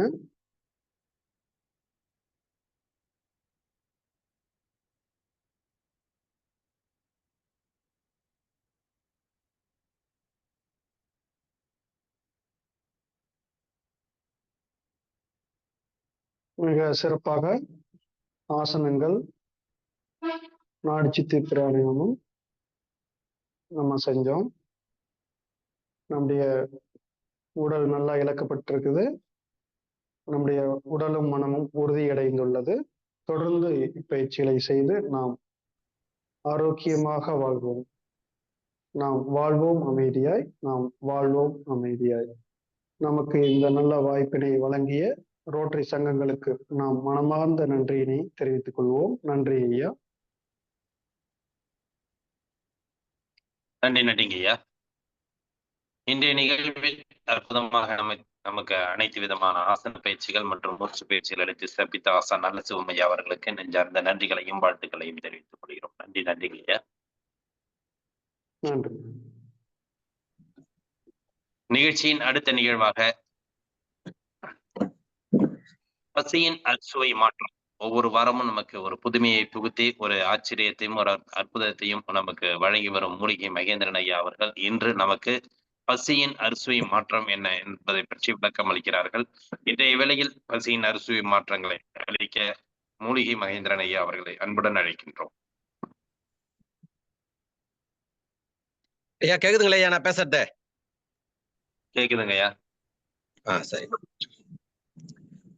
பசி என்னை படைத்தது, உணவு என்னை வளர்த்தது. எனக்கு உயிர் கொடுத்த பசியே, அந்த உயிரை பாதுகாப்போட கருவில் சுமந்து பெற்றெடுத்த அன்னை பூமாதேவியே, எனக்கு உயிரோட்டமுள்ள உணவு கொடுத்து வாழ வைத்த இயற்கை சத்தை, சத்து படைத்த உடலே, உடலில் உள்ள பசி மெய் உணர்வே, உன் சத்துக்கள் துணையோடு நிகழ்ச்சியை நான் துவங்குகின்றேன். பசியும் உணவுமே படைப்பு என்ற உண்மையை உலக மக்களுக்கு உங்கள் சத்துக்கள் துணையோடு நான் எடுத்துரைப்பேன். பசித்தர் மூலிகை மகேந்திரன் மனமார்ந்த நன்றியும் மகிழ்ச்சியும் தெரிவித்துக் கொள்கிறேன். என்னுடைய தாரக மந்திரத்தை சொல்லி நிகழ்ச்சியை துவங்குகின்றேன். பிறரறிவை பேசுவதற்கு நான் பிறக்கவில்லை, என் சுய அறிவை பேசுவதற்கு நான் பிறந்தேன். இந்த வானமும் பூமியும் ஒன்று, அடுத்து என்னுடைய உடல் ஒன்று. 2, இந்த கால்சியம் மெக்னீசியம் எதை எடுத்தாலும் இந்த பிரபஞ்சகத்தே 2இல் முடித்து விடுவேன். இந்த சத்துக்கள் துணையோடு நான் எடுத்துரைப்பேன். என் உடல் என்ன உணர்த்ததோ அதை மட்டும் நான் உணர்த்துவேன். நன்றி, மகிழ்ச்சி. சரி, எல்லாருமே காலையில பசித்தர் மூலிகை மகேந்திரன் வந்துட்டான். 5 நாளாச்சு 2 பேரும் சாப்பாடு ஊட்டி ஒருத்தரோட ஒருத்தர். இன்னைக்கு ஊட்டிடுவோம். எப்படியாவது 5 நாளைக்கு ஒரு முறை வந்து ஊட்ட வச்சிடுவேன். ஒரே தட்டுல தான் சாப்பிடல, ஊட்டாவது ஊட்டுங்க. ஒரு தட்டுல சாப்பிட மாட்டீங்க, அது தெரியும். ஆனா இப்ப இருக்கிற பிள்ளைகளை பசி மார்க்கம் விடவே விடாது. திருமணம் ஆகும் போதே அந்த கலையை கத்து கொடுத்து சாப்பிட வச்சிடுவோம். இருந்தாலும் நீங்க ஒரே தட்டுல சாப்பிடலனாலும் சரி, 5 நாளைக்கு ஒரு முறை இன்னைக்கு ஊட்டுங்க. இன்னைக்கு நிறைய பிக்சர் வரப்போகுது. ஐயா நாங்க 2 பேரும் போட்டாதான் போட முடியலங்க ஐயா, புரியுங்களா? வீட்டுல இருக்கிறவங்க ஒத்துக்க மாட்டுறாங்க வீடியோ எடுக்கிறதுக்கு. சரி, எனக்கு சூழல் புரியுது, உங்க சூழல் புரியுது. அதனால 5 நாளைக்கு ஒரு முறை வளர்பிறை தேய்பிறைன்னு வச்சுக்கோங்க. எப்படியும் 5 நாளைக்கு ஒரு முறை ஒரு நிகழ்ச்சி குத்துருவார் ஐயா. உங்களை ஊட்ட வச்சிடுவோம் எப்படியாவது. இன்னைக்கு களைகட்டுன்னு நினைக்கிறேன் எல்லார் வீட்லயும் தட்டுல. சரி, ஏன்னா ஸ்டார்டிங்கே சிரிக்க வச்சிட்டேன். ஏன்னா பாடம் டப்பா போகுது. அடுத்து சிரிக்க போறது இல்ல, பயங்கரமா சிந்திக்க போறீங்க. இன்னைக்கு சப்ஜெக்டை எப்படி ஏத்துக்க போறீங்களோ எப்படி ஏத்துக்க போலியோ எனக்கு தெரியாது. ஆனா எனக்கு கொடுத்ததை நான் உணர்த்துகிறேன். ஆனா ஒரு புரிதலுக்கு வாருங்கள். எப்படியும் இருக்கு என்பதை புரிந்து கொள்ளுங்கள். எப்படி இப்படியும் இருக்கு, நம்ம இதுவரையில அறியவே இல்லை. ஆனா இன்று அறிந்தோம். அதுக்கு வானத்துக்கும் பூமிக்கும் நன்றி சொல்லுங்க. எனக்கு நான் நன்றி கேட்க மாட்டேன். நான் ஏன்னா அது கொடுத்ததை உங்களுக்கு கொடுக்குறேன், என்னுடைய ஆராய்ச்சி கிடையாது இது. அதனால நீங்க வானத்துக்கும் பூமிக்கும் நன்றி சொல்லுங்க. கடந்து உள்ள போவோம், புரியுதுங்களா? ஆனா ஒன்று மட்டும் இதை புரிந்து கொள்ளுங்கள். என்னுடைய ஆராய்ச்சி, நான் பேசுவதை கேட்டு உங்களுடைய குரு சொன்னதை நீங்கள் ஆராய்ச்சி செய்தால் ஏமாற போவது நீங்கள் மட்டும்தான், நான் அல்ல. இது புரிந்தவர்கள் வெற்றி பெறுவார்கள். இது ஒரு சிலர் லேட்டா புரிஞ்சுக்கோங்க, அப்போவாது வெற்றி பெறுங்கள். இன்னும் ஒரு சிலர் லேட்டா புரிஞ்சுக்கோங்க, அப்போவாது வெற்றி பெறுங்கள். எப்போவாது ஒரு முறை இதனுடைய முழுமையை அடைவதற்கு முயற்சி எடுங்கள். இன்று நடத்தும் பாடம் உலகத்தில் எந்த புக்கிலும் இருக்காது. இதுவரையிலும் நீங்கள் அறிந்தே இருக்க மாட்டீர்கள். ஒன்று மட்டும் நான் சொல்லுகிறேன், இதை தவறு என்று பொய் என்று சிந்தித்திராதீர்கள். இதை சிந்தித்து விட்டால் உங்களுடைய உடலுக்கு நீங்களே செய்கிற தவறாக மாறிவிடும். ஒரு ஆய்வுல வச்சுக்கோங்க, இதெல்லாம் இல்லைன்னு முடிவு எடுத்துறாதீங்க, புரியுதுங்களா? இது ஒரு புரிதலுக்காக இதை நடத்திட்டு இந்த பாடத்துக்குள் போவோம், புரியுதுங்களா? என்று இது புரிய வைத்தது என் உடலை நான் நம்புகிறேன். என் உடல் எனக்கு உணர்த்தும். அதை நான் கடந்து செல்வேன். இந்த உடல் என்பது எப்பொழுதும் என்னை ஏமாற்றாது. நான் முழுக்க முழுக்க உங்களை என்ன பண்றேன் பாருங்களேன். உங்களுடைய உடல் கிட்ட சரணாகதி ஆக வைக்கிறேன். அடுத்து வானத்து பூமி கிட்ட சரணாகதி ஆக வைக்கிறேன். இன்று இந்த பிரபஞ்சகம் என்றால் என்ன? இந்த உடல் கட்டமைப்பு என்றால் என்ன அப்படின்னு நீங்கள் அறியலாம். இந்த கால்சியம் மெக்னீசியம், கால்சியம் என்றால் என்ன, மெக்னீசியம் என்றால் என்ன? இது இங்கிலீஷ்ல இருக்கு. தமிழே சொல்கிறேன். ஆண் தன்மையான பசியும் பெண் தன்மையான பசியும் இந்த உடலை எப்படி கட்டமைப்பு இருக்கு அப்படின்றத புரிந்து கொள்ளுங்கள். புரியுதுங்களா? இத கடந்து நீங்க போயிட்டீங்கன்னா உடலில் எந்த நோய் வந்தாலும் சரி ஒரே ஒன்றில் குணப்படுத்த முடியும். எது என்றால் ஆதிநிலை உங்களுடைய தந்தையின் சுவாசமும் அடுத்த சுவாசம் தாயின் சுவாசமும். இந்த இரண்டில் இருக்கிற சத்தை வைத்து உங்களால் கண்டிப்பாக குணப்படுத்த முடியும். இதுதான் எல்லா ஜீவராசிகளும் செய்து கொண்டிருக்கிறது. இதை கடந்து சிந்திங்கள். நான் சொல்ல சொல்ல கடந்து இதுக்குள்ள போங்கள். புரியுதுங்களா? எல்லா ஜீவராசிகளும் தனக்கு உடலுக்கு உபாதை வந்தால் தானே குணப்படுத்துகிறது. என்னவென்றால் அது இரண்டை பயன்படுத்துகிறது. தந்தையினுடைய பசியும் தந்தையின் உணவும், தாயின் பசியும் தாயின் உணவும் 4. அடுத்து தன்னுடைய உடல். இந்த 5 வைத்து அது சரி செய்கிறது. புரியுங்களா? பஞ்சபூதத்திலேயே ஆண் தன்மை பெண் தன்மை பின்னாடி விளக்குவேன். புரியுங்களா? சைவம் அசைவம் பிரபஞ்சகமே சைவம் அசைவம் அதெல்லாம் விளக்குவேன். அது கொஞ்சம் கொஞ்சமா கடந்து போலாம். புரியுங்களா? அப்ப என்னவென்றால் இதை நீங்கள் புரிந்து கொள்ளுங்கள். எமர்ஜென்சிக்கு நீங்க மருத்துவம் எல்லாம் எடுத்துங்க. அது எந்த மருத்துவமாக இருந்தாலும் ஒன்றுதான். நான் இதுல இது வசதி அது வசதி எல்லாம் நான் பிரிச்சு நான் பேச மாட்டேன். எந்த அனைவரையும் ஒன்று கூட்டுவேன். எமர்ஜென்சிக்கு நீங்கள் மருத்துவம் எடுத்துக்கொள்ளுங்கள். ஆனா முழுக்க முழுக்க அந்த மருத்துவத்தில் இருக்காதீர்கள். கொஞ்ச நாள் அந்த மருத்துவத்தை எமர்ஜென்சிக்கு எடுத்து அடுத்த இயல்பு முறையில் இந்த உடலை புரிந்து கொண்டு நீங்கள் வாழ்ந்து உங்களுடைய பிள்ளைகளுக்கு சொல்லிக் கொடுங்கள், உலக மக்களுக்கு சொல்லிக் கொடுங்கள். இதுதான் நீங்கள் செய்யும் பெரிய தர்மம். மனித இனத்தை நலமோடு வாழ வைக்க வேண்டும். இப்போ கால்சியம் மெக்னீசியம் இந்த உடல்ல எப்படி இருக்கு அப்படின்னு எனக்கு ஒண்ணு. இப்போ அதே போல் இப்ப எல்லாருமே தவம் அதிகமாக ஓடுகிறது. எல்லாருக்கும் என்னுடைய உணர்தலை நான் சொல்லுகிறேன். குளித்து விட்டு தவம் செய்கிறவங்க மாபெரும் எனர்ஜி கிடைக்கும். எப்படி? குளித்து விட்டு நீங்கள் தவம் செய்யறதுக்கு முயற்சி எடுங்கள். பல பேர் குளிச்சுட்டு செய்வாங்க. ஒருத்தர் 2 பேர் பரபரப்புல குளிக்காம கூட செய்வீங்க. அவங்க என்னன்னா அப்படியே நீங்கள் குளிக்காமல் தவம் செய்து விட்டாலும் மேக்சிமம் 1 மணி நேரமாவது தவம் செய்து விட்டு குளிக்காதீர்கள். புரியுதுங்களா? அது இயல்பாக இருக்கிற வெப்பம் வேற. நீங்கள் தவம் செய்யும் போது அதிகமான வெப்பம் உடலில் கூடும். அதை டக்குன்னு தண்ணி ஊத்தி இறக்குனீங்கன்னா எப்படின்னா சிம்பிளா சொல்லிடுறேன். ஒரு நெருப்பு கட்டை இருக்கு. நெருப்பு கட்டை எடுத்துங்க, இல்ல ஒரு கெடபார் கூட எடுத்துங்க. கிராமத்துல இருக்கிறவங்களுக்கு புரிஞ்சுக்கும். இல்ல ஒரு கம்பி கூட சூடு ஏத்துருங்க. சூடு ஏத்திட்டு அந்த கம்பி அப்படியே வச்சிடணும். அது இயல்பா சூடு படிப்படியா இறங்கிக்கணும். இறங்கிக்கணும் வந்த பிறகு அது மேல தண்ணி ஊத்தி பாருங்க. அந்த இரும்பில் உள்ள தோல் பிரியாது. ரொம்ப முக்கியமானது. தவம் செஞ்சு பல பேர் டக்குன்னு தண்ணி ஊத்திடுவாங்க மேல. புரியுதுங்களா? அது சூடா கனகனன்னு இருக்கு. அப்ப தண்ணி ஊத்தி பாருங்க. அது மாதிரி ஒரு 5 நாளைக்கு ஊத்தி பாருங்க. இல்ல ஒரு 10 நாளைக்கு ஊத்தி பாருங்க. அப்புறம் பார்த்தா அந்த இரும்பில் அந்த கெடபாரோ இல்ல கம்பியோ எது இருந்தாலும் தோல் அதுல அப்படியே ஒரு லேயர் இரும்பு பிரியும். அதுபோல் உங்களுடைய உடலில் பிரியும். குப்புன்னு புகை வருது பாத்தீங்களா? அது தொல்லையை கொடுக்கும்.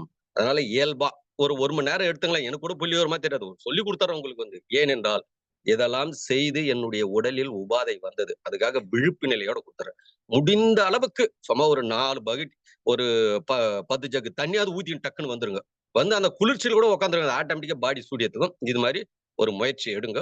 அப்படியே இல்லைங்க முடியல லேட்டா இருந்துட்டனாலும் நீங்க ஒரு 1 மணி நேரம் கழிச்சு குளிச்சிடுங்க. பிரச்சனை இருக்காது. தவம் செஞ்சுட்டு டக்குன்னு ஒரு 10 நிமிஷத்துல குளிக்காதீங்க. இதான் சரி நன்றி. அடுத்து இந்த உடலில் ஒரு லேயராக எப்படி இருக்கு அப்படின்றத நம்ம பார்த்துக்கலாம். இப்போ உணவு சாப்பிடுறோம். வாய் வழியாக உணவு சாப்பிடுறோம். இந்த வாயில் பார்த்தோம் அப்படின்னா 2 இருக்கு. நாக்கு 1 இருக்கு, பல்லு 1 இருக்கு. பல்லு என்பது கால்சியம், நாக்கு என்பது மெக்னீசியம். கால்சியம் மெக்னீசியத்துல முதல் ஸ்டார்ட் ஆகிறது அறுசுவை. புரியுதுங்களா? அறுசுவையோட உருமாற்றத்தை பாருங்கள் எப்படி நடக்குது அப்படின்னு. மென்னு உள்ளுக்கு அனுப்புறோம். கால்சியம் மெக்னீசியம் குவிகிறது. புரியுதுங்களா? அப்படியே வெப்ப ஆற்றல் குவிகிறது, குளிர்ச்சி ஆற்றல் குவிகிறது, ஆண் தன்மையான பசி குவிகிறது, பெண் தன்மையான பசி குவிகிறது. உடனடியாக நாவில் உள்ள சுவை பிரித்து ரத்தத்தில் கலக்கிறது. அது ஒரு லேயர். அடுத்த லேயர் நான் சொல்ல வரேன். புரியுதுங்களா? இப்போ அப்படியே இரைப்பைக்கு போகிறது. இரைப்பையில் பார்த்தோம் என்றால் அப்படியே பித்த நீர், கால்சியம் நீர் உணவு மேல படிந்து அப்படியே பொசுக்கும்.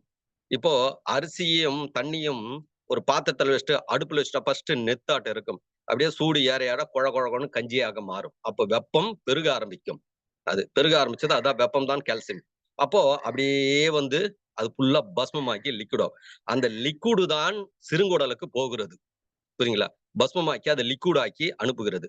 அப்போ அந்த இரைப்பையும் சிறுங்குடலும் பார்த்தோம் அப்படின்னா, அந்த இரைப்பையில சுரந்து சிறுங்குடல்ல போய் நிக்குது கால்சியம் என்ற சத்து. அந்த கால்சியம் என்ற ஒரு சத்தை இந்த உடல் உரியும். உரியும் பொழுது என்ன நடக்குதுன்னு இங்க பாருங்கள். இங்கதான் நீங்கள் பிரமிச்சு போவீர்கள் என்று.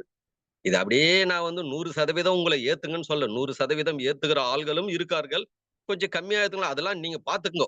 அது வந்து ஆனால் இதை கடந்து உள்ள போங்கள். அப்போ இந்த கால்சியம் என்ற ஒரு சத்து அடுத்த லேயர் எது என்றால் மெக்னீசியம். அதுதான் ரத்தம். ரத்தம்னா என்னன்னு புரிஞ்சுங்க.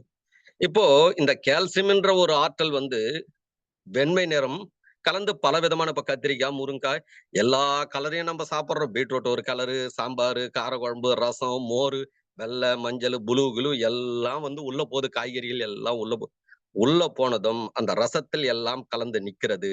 அந்த ரசம் என்பது ரசத்தில் உள்ள கலரை எது ரத்தமாக மாற்றுகிறது என்றால் அந்த ரத்தத்தில் உள்ள பசி ரசத்தை சிதைக்கும், கொல்லும்.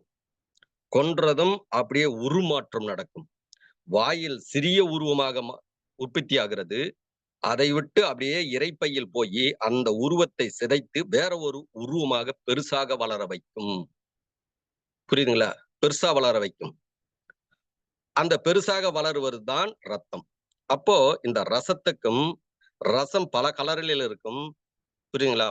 பல கலராக உணவு சாப்பிட்டோம். ஆனா ரத்தத்தில் ஒரே ஒரு கலர் மட்டுமே இருக்கும். சிகப்பு நிறம் மட்டுமே.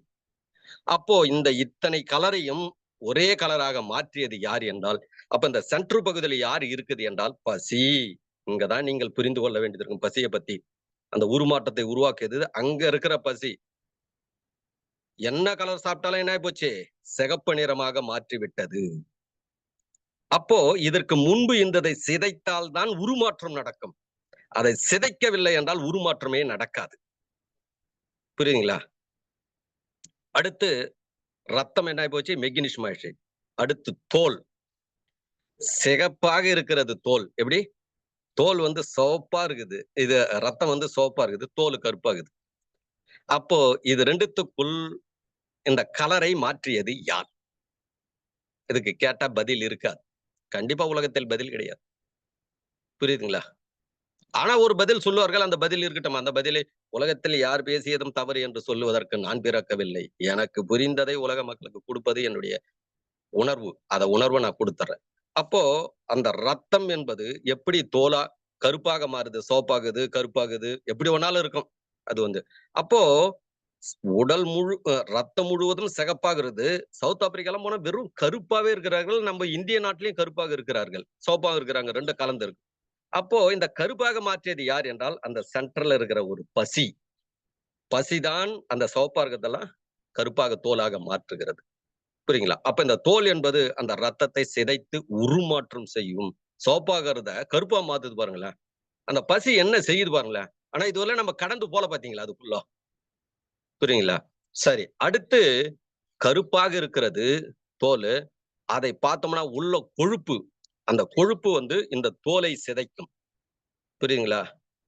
இந்த தோலை சிதைத்து அது பார்த்தோம் அப்படின்னா கருப்பாகிற தோலை உள்ள சிகப்பாக மாற்றும். புரியுதுங்களா? எல்லா கலரும் லேயர் கலந்து இருக்கும். அது கரெக்டா இந்த கலர் தான் நம்மளால சொல்ல முடியாது. எனக்கும் துல்லியமாக நடத்த முடியாது. கொடுத்த அளவுக்கு நான் நடத்துகிறேன். புரியுதுங்களா? அது வந்து அடுத்து அந்த கொழுப்பாக மாற்றும். அப்போ இந்த தோலை சிதைக்கும். சிதைத்து அது வந்து கொழுப்பாக மாறும். அப்போ தோல் கால்சியம், கொழுப்பு மெக்னீசியம். பாருங்க, calcium, magnesium, calcium, magnesium, calcium, magnesium எல்லாமே வரும். புரியுதுங்களா? அப்ப அந்த கொழுப்பு வந்து என்ன? மெக்னீசியம். புரியுதுங்களா? இப்போ கொழுப்பு ஒரு கலர்ல இருக்கு. அது பார்த்தா ஒரு கலர்ல இருக்கும். அடுத்த லேயர் எது என்றால் கால்சியம், எலும்பு. நீங்க என்ன கலர் ஒன்னாலும் இருக்கட்டுமே இந்த கொழுப்பு. ஆனா எலும்பு பார்த்தோம்னா வெள்ளை நிறமும் மஞ்சள் நிறமும் கலந்த மாதிரி ஒரு கலர் இருக்கு. மஞ்சளும் வெள்ளையும். நீ என்ன கலராக இருந்தாலும் சரி, அந்த கலராக ஒரே கலராக மாற்றியது யார் என்றால் இந்த கொழுப்புக்கும் எலும்புக்கும் சென்டர்ல இருக்கிற பசி. இந்த எலும்போட பசி தான் அதை சிதைக்கும். முதல்ல அந்த எலும்பில் உள்ள பசி வந்து அந்த கொழுப்பை சிதைக்கும். சிதைத்து அப்படியே அது கால்சியம் சத்தாக மாறும். கால்சியம் சத்தாக மாறி முழுவதும் எலும்பாக இருக்கும். இப்ப நம்ம கால்சியம் உணவு சாப்பிடுறோமே, அந்த கால்சியமை உள்ள யார் கட்டுப்படுத்துவது? அந்த கால்சியமை சிதைக்கவில்லை என்றால், நேத்திக்கு நம்ம சாப்பிட்ட கால்சியம் உணவு எலும்பே வந்து 800 கிலோ 900 கிலோ இருக்குமே, 1000 கிலோ கூட இருக்குமே. அப்போ நம்ம கால்சியம் உணவா சாப்பிட்டுங்கிறோம். அந்த கால்சியம் உணவை எப்படி இது வளர்கிறது? சின்ன குழந்தையா இருக்குது. எப்படி அது வளர்ந்தது எலும்பு? அடுத்து அதையே வந்து உருகுது. ஃபர்ஸ்ட் ஒரு காலகட்டம் நல்ல வெயிட்டுக்குது எலும்பு. வயசான காலத்துல அப்படியே வெயிட் குறையுது. அப்ப அதுக்குள்ள என்ன நடக்குது? உடலையே தின்னுகிறது. புரியுதுங்களா? இதுதான் படைப்பு.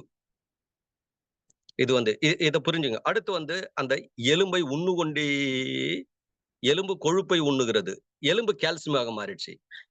எலும்பு இந்த அளவுக்கு பெருசாகாமல் விரிந்து வராமல் இருப்பதற்கு படைப்பு அடுத்த லேயர் என்ன கொடுத்திருக்கு பாருங்களேன். அதுக்குள்ள மஜ்ஜையை கொடுத்திருக்கு. மஜ்ஜை, மெக்னீசியம். மஜ்ஜை என்ன பண்ணுது? எலும்பு தின்னுகினே இருக்கும். தின்னுகினே இருக்கிறவர்களும் கட்டுப்பாடு வைத்துக் கொண்டே இருக்கும். அது தின்னல அப்படின்னா எலும்பு நோய்களாக மாறிவிடும். இங்க நோய்களும் வரும். புரியுதுங்களா? ஃபர்ஸ்ட் இப்படி நடத்துறேன் புரிதலுக்கு, அப்புறம் நோயை பத்தி நடத்துவேன். அப்போ அந்த மஜ்ஜை என்பது எலும்பை தின்னு கொண்டு அந்த எலும்பை கட்டுப்படுத்திக் கொண்டே இருக்கும். இவ்வளவு ஹைட்டு, புரியுதுங்களா? அதுக்கு ஏற்ற அளவுக்கு உடல் அமைப்பு எவ்வளோ, பாடி எவ்வளவு இருக்கணும், ஹைட் எவ்வளவு இருக்கணும், அதுக்கு ஏற்ற அளவுக்கு அதை விட பெருசா வளர கூடாது. இந்த எலும்பையே கண்டி இந்த மஜ்ஜை திண்டலைன்னா இவங்க சாப்பிட்ட உணவுக்கு ஹைட் எவ்வளவு வாழ்ந்துன்னு போயிட்டு இருப்பாங்களா? அது பாட்டுன்னு லென்த்தா. அப்ப அந்த கட்டமைப்பது எது? இது அனைத்துக்கும் மூலம் காரணம் தந்தை. தந்தைக்கு மூலம் காரணம் வானம். முதல் இது அனைத்தும் சிஸ்டமேட்டிக்காக படைத்துதான் தந்தையின் உடலில் உற்பத்தி ஆகிறது பசி. அந்த பசிதான் இவ்வளவு உருமாற்றங்களையும் செய்கிறது. எலும்பு, அடுத்து மஜ்ஜை. மஜ்ஜை என்ன பண்ணுது? எலும்பை தின்னு கொண்டே இருக்கும். அது நிறுத்தவே நிறுத்தாது. உள்ள உறுப்புகள் எது தின்றதை நிறுத்தினாலும் நோய்களா மாறிடும். அவ்வளவுதான் சிக்கல்ல மாட்டிக்கினாங்க. புரியுதுங்களா? அடுத்து அதை எலும்பை தின்னு அந்த மெக்னீசியம் கட்டுப்படுத்தினே இருக்கும் மஜ்ஜை. அந்த மஜ்ஜைக்குள் ஒரு லேயர் இருக்கு. உள் லேயர் இது எல்லாமே. அது எது என்றால் விந்து. விந்து என்ன பண்ணும்? மஜ்ஜையை தின்னுகினே இருக்கும். அது விந்து மஜ்ஜையை திண்டலன்னு வச்சுங்களேன், அந்த மஜ்ஜை வெடிச்சுக்கின்னு எலும்பை பொளந்துக்கின்னு வெளியே வந்துடும். புரியுதுங்களா? விந்து தின்னுகினே இருக்கணும் அத. ஆணுக்கு விந்து, பெண்ணுக்கு நாதம். புரியுதுங்களா? இதை உயிர்ன்னு சொல்றாங்க. அது ஒரு உயிர். நான் இல்லைன்னு சொல்ல வரல. புரியுதுங்களா? உயிர்லயே 2 இருக்கு. பஞ்சபூத உயிர் ஒன்று, அறுசுவை உயிர் ஒன்று. 2 இருக்கு. எல்லாமே 2ல முடிப்பேன். அதுக்கு மேல அந்த உச்சியில் உற்பத்தியாகி முதுகுத்தண்டு வழியாக கீழே போகிறது. அது வந்து உயிர். அடுத்து விந்து. இது வந்து என்னுடைய புரிதலுக்கு வந்து இது வந்து விந்து தான். இது வந்து அது ஒரு உயிர் இருக்கு. ஆனா அதனுடைய பாடங்கள் பின்னாடி நடத்துறேன். அது விந்துனே வச்சுக்குமே. இப்ப உயிருக்கு போ. அடுத்து பார்த்தோம் அப்படின்னா உயிர் இருக்கிறது. அந்த உயிர் வந்து இந்த விந்தை உண்ணும். அது வந்து அப்போ இது வந்து உயிர் வந்து கால்சியம், இது விந்து வந்து கால்சியம். அடுத்து உயிர் வந்து மெக்னீசியம். அந்த உயிருக்குள் என்ன இருக்கு என்றால் கால்சியம். இதுதான் பசி. இன்னைக்கு ஒரு புரிதலுக்கு வந்திருப்பீங்க. புரியுங்களா? பாடத்துக்கு வந்து ஒரு புரிதல் வந்துருங்க. அப்ப என்னவென்றால் 9 லேயராக இந்த உடல் கட்டமைக்கப்பட்டிருக்கிறது. ரசமாக இருக்கிறது. அடுத்த ரத்தமாக மாறுகிறது. சிதைக்கும். அது இந்த உடல் முழுவதுமே ஒரு லேயரிலையும் கொன்று ஒரு லேயரை உருவாக்கி கொண்டே இருக்கும். இதுதான் இந்த உடல். இதுதான் பிரபஞ்சகம். பிரபஞ்சகத்திலும் அதே தான் நடந்து கொண்டு இருக்கிறது. அப்படி நான் வானத்தை பார்த்தென்ற மிசு மிசு மிசு மிசு மிசு மிசு மிசு மிசு என்று முய்க்கும். அப்படியே ஒன்றோட ஒன்று மோதி உண்ணும். அது உங்க கண்ணுக்கு தெரியல. அதை நீங்கள் கூர்ந்து கவனித்தால் உங்க கண்ணுக்கு தெரியும். இப்ப என்னுடைய தோழர்கள், என்னுடைய மாணவர்கள் என்பதே தவறுன்னு சொல்லிட்டு தோழர்கள்னு மாத்திரம். மாணவன் சொன்னா நான் பெரிய ஆள் மாதிரி அவங்க சமநிலை அனைவரும். அந்த தோழர்கள் இப்ப எல்லாருக்கும் அவங்களுக்கு கத்துக் கொடுக்குறேன். இப்ப தெரியுதுங்க ஐயா, புரியுதுங்க ஐயா, கண்ணுக்கே தெரியுது.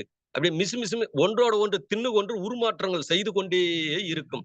அதுதான் சுவாசத்தில் உள்ள உணவு. சுவாசத்தின் மூலியமாக 2 சத்து உள்ள போகும். ஆண் தன்மையான சத்தும் பெண் இது பிரபஞ்சகத்திலேயே இருக்கிறது. நம்மளை சுத்தி புரியுதுங்களா? அப்போ இது என்னவா ரசமாக மாறுகிறது, அடுத்து ரத்தமாக மாறுகிறது, அடுத்து சிதையாக மாறுகிறது, அடுத்து கொழுப்பாக மாறுகிறது, அடுத்து எலும்பாக மாறுகிறது, அடுத்து மஜ்ஜையாக மாறுகிறது, அடுத்து விந்தாக மாறுகிறது, அடுத்து உயிராக மாறுகிறது, உயிருக்குள் பசியாக மாறுகிறது. இதுவரையிலும் என்ன பண்ணாங்க? 8 லேயர் போனாங்க. எல்லாரும் இதற்கு முன்னாடி சொல்லியிருக்காங்க. புரியுதுங்களா? ஆனா 8 லேயர் போனாங்க. 9வது லேயர் தான் உலகத்தில் யாரும் சொல்லவில்லை. அதை தான் நான் சொல்லுகிறேன். அது எது என்றால் பசி. இவங்க வேறெல்லாம் ஒரு சிலது சொல்லுவாங்க. அது அவங்களுடையது. ஆனா நான் சொல்லுவது படித்தவருக்கும் புரியும், படிக்காதவருக்கும் புரியும். ஆனா மற்றவர்கள் சொல்லுவது அந்த பாடத்துக்குள் இருக்கிறவர்களுக்கு புரியும். இல்லாதவர்களுக்கு உலகத்தில் புரியாது. இதைதான் நீங்கள் புரிந்து கொள்ள வேண்டும். பசியும் உணவும் என்று சொல்லும் பொழுது, அதனால தான் இவன் என்ன பண்றான் மனிதன்? தின்னு கொண்டே இருக்கிறான். எப்ப பார்த்தாலும் பாருங்களேன். ஒண்ணு தண்ணிய குடிப்பான். இன்னொன்னு காற்றில் உள்ள சத்து உள்ள போகும். பசி எடுத்தா சாப்பாடு சாப்பிடுவாங்க. இன்னும் பசி எடுத்தா அந்த சாப்பாடு இல்லனாலும் பஜாருக்கு அப்படி எங்கனா கடைங்களுக்கு போகும்போது பஜ்ஜி சாப்பிடுவாங்க. போண்டா சாப்பிடுவாங்க. அடுத்து மதிய சாப்பாடு. ஈவினிங் ஒண்ணு. நைட்டு. அவன் சாப்பாடு தின்னுகினே இருப்பான். இத உலகத்துல யாராலயுமே கட்டுப்படுத்த முடியாது. என்ன ஒண்ணு அதிகமா கொஞ்சம் சாப்பிட்டு நோய் வர வச்சுக்கோங்க. புரியுங்களா? கொஞ்சம் கம்மியா சாப்பிடும்பொழுது அந்த பித்த நீருக்கு ஏற்ற அளவுக்கு உங்களுடைய உடல் பசிக்கு ஏற்ற அளவுக்கு உணவை உண்ணும் பொழுது நோய்கள் வராது. அப்படியே வந்தாலும் சரி, முதலில் இந்த உடல் அறுசுவை பசியை கட் பண்ணும். கட் பண்ணி பஞ்சபூத பசிகளில் நோய்களை குணப்படுத்தும். பஞ்சபூத பசியும் பஞ்சபூத உணவிலையும் நோய்களை குணப்படுத்தும். அறுசுவை பசியை நிறுத்தும், அறுசுவை உணவை நிறுத்தும். இததான் நீங்க தெளிவா நீங்க இதை புரிஞ்சுக்கணும். இது நீங்களா? அப்போ உடலில் நோய் வருகிறது என்றால் ஒரு எந்த லேயர்னு ஐயா இதெல்லாம் நீங்க நடத்துறீங்க. இப்ப எந்த லேயர்ல உடலில் அந்த பசி தடைப்பட்டிருக்கு கண்டுபிடிக்க முடியுமா அப்படி என்றால் என்னாலையும் முடியாது. ஆனா என்னால் ஒன்று செய்ய முடியும். எல்லா ஜீவராசிகளும் என்ன செய்கிறதோ அந்த செயலை என்னால் செய்ய முடியும். பாருங்கள், இப்ப நான் பேசுகிறேன். பேசும் பொழுதே என்னுடைய உடல் லைட் வெயிட் ஆயிடுச்சு. காற்றில் பறப்பது போல் இருக்கிறது. ஏன்? என்னுடைய பசியும் என்னுடைய உணவும் அத்தனையும் அப்படியே புத்துணர்ச்சி ஆகிறது. அப்படியே பெருக ஆரம்பிக்குது. அத்தனையும் எனக்கு அப்படியே தெரிகிறது. புரியுதுங்களா? என்னாலையும் இதை புரிந்து கொள்ள முடியாது. அப்ப ஒரே ஒன்று என்ன செய்ய வேண்டும் என்றால், நீங்கள் உங்களுடைய உடலில் உள்ள அறுசுவை பசி நிறுத்தினால் நீங்கள் எந்த விதமானதும் எடுக்க தேவையில்லை. தாகம் எடுக்கவில்லை என்றால் தண்ணியே குடிக்காதீர்கள். சுவாசத்தினுடைய சத்து மட்டும் போதும் அனைத்து நோய்களையும் குணப்படுத்தும். அந்த சுவாச சத்திலேயே பார்த்தோம் அப்படின்னா 5 வரும்: மண்ணு, நீரு, நெருப்பு, காற்று, விண். அதில் 2 ஆண் தன்மையாக இருக்கும், 2 பெண் தன்மையாக இருக்கும். 1 நியூட்ரலாக இருக்கும். அது எது என்றால் காற்று. 2 தான் முடிப்பேன்: கால்சியம், மெக்னீசியம். காற்று என்பது நோய். என்னுடைய உணர்வுக்கு காற்று என்பது நோய் என்றது கிடையவே கிடையாது.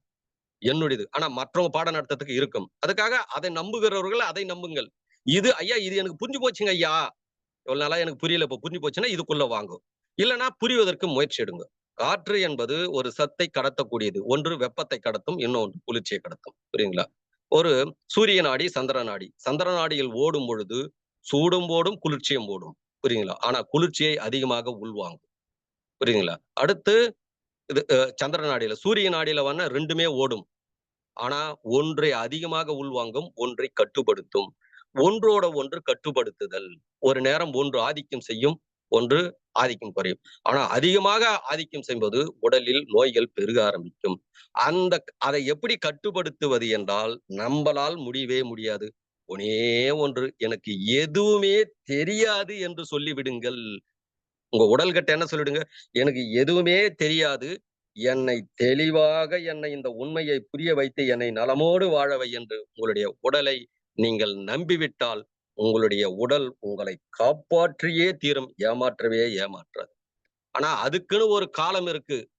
இந்த உடலுக்குன்னு இறப்பு நிலைன்னு ஒரு காலம் இருக்கு. வயதான காலத்தில் 100 வயசு 110 வயசு தொடும்பொழுது இறப்பு நிலை வரும். ஏனென்றால் இந்த உடலும் சிதைய வேண்டும். இதுவே படைப்போட அறிவு. சிதைய வேண்டும்.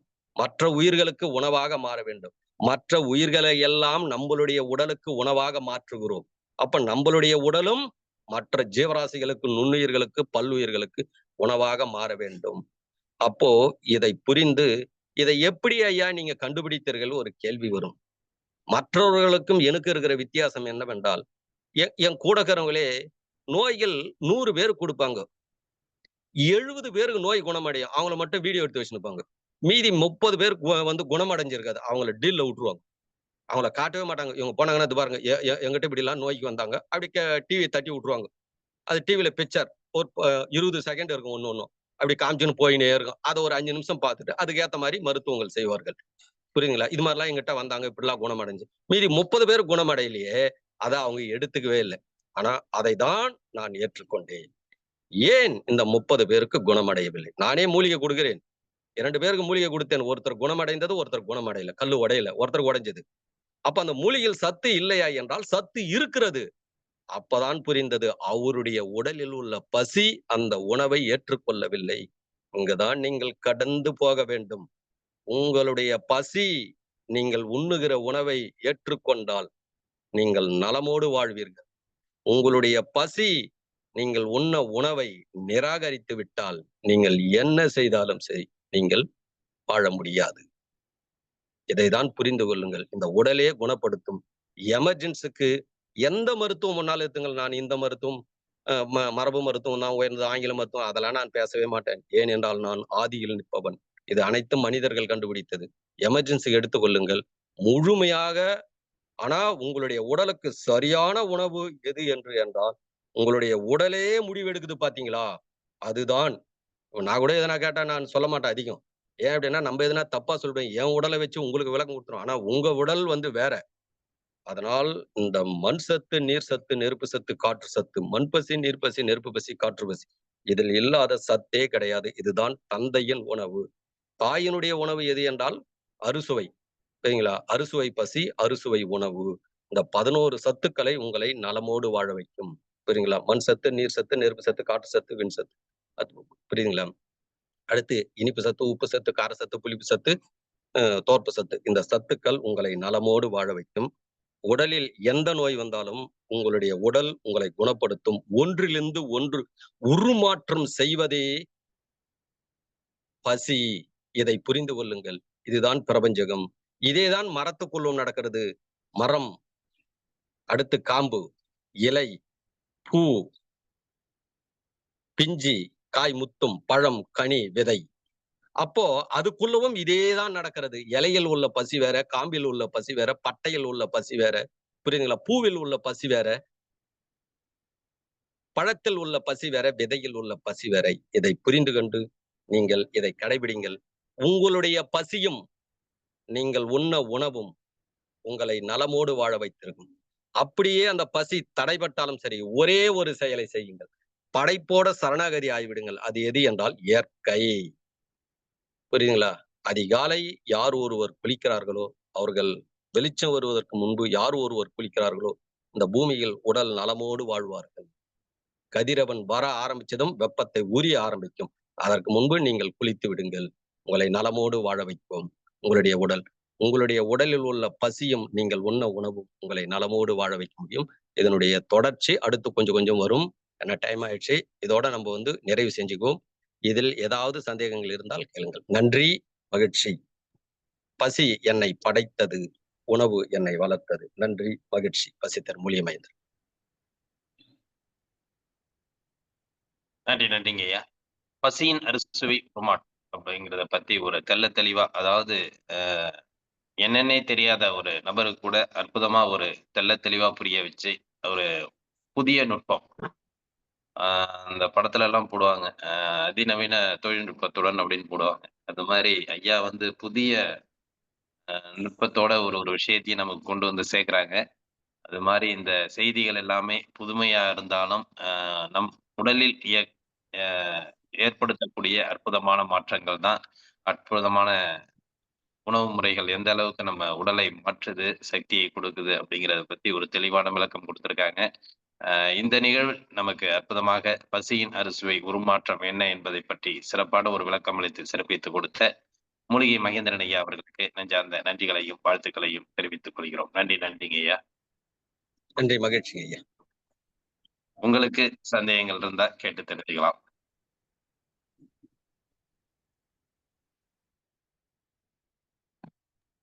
ஐயா நீங்க அன்மியூட் பண்ணீங்க. பண்ணிட்டேங்க ஐயா. அதே மாதிரி குறுகிய காலத்துல ரீச் ஆன ஒரு உண்மையை விளக்குறேன். வித்தியாசமா சிந்திப்பீங்க. அடுத்த நிகழ்ச்சியில் நடத்துறேன். இந்த மயிறு இருக்கு, இந்த மயிருக்கு வாய் இருக்குது, யாராவது பாத்துக்கிறீங்களா?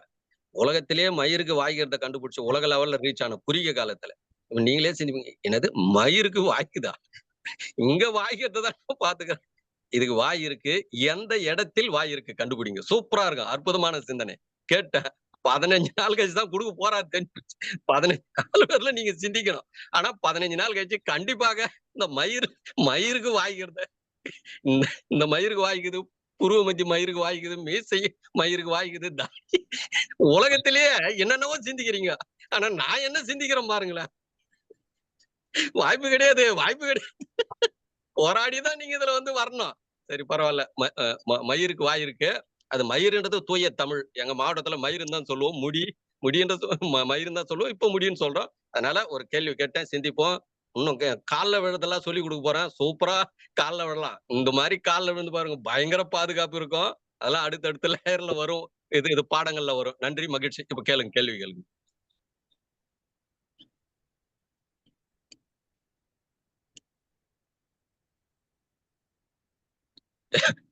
எல்லாம் கடந்து சொல்லுங்க ஐயா, ஐயா.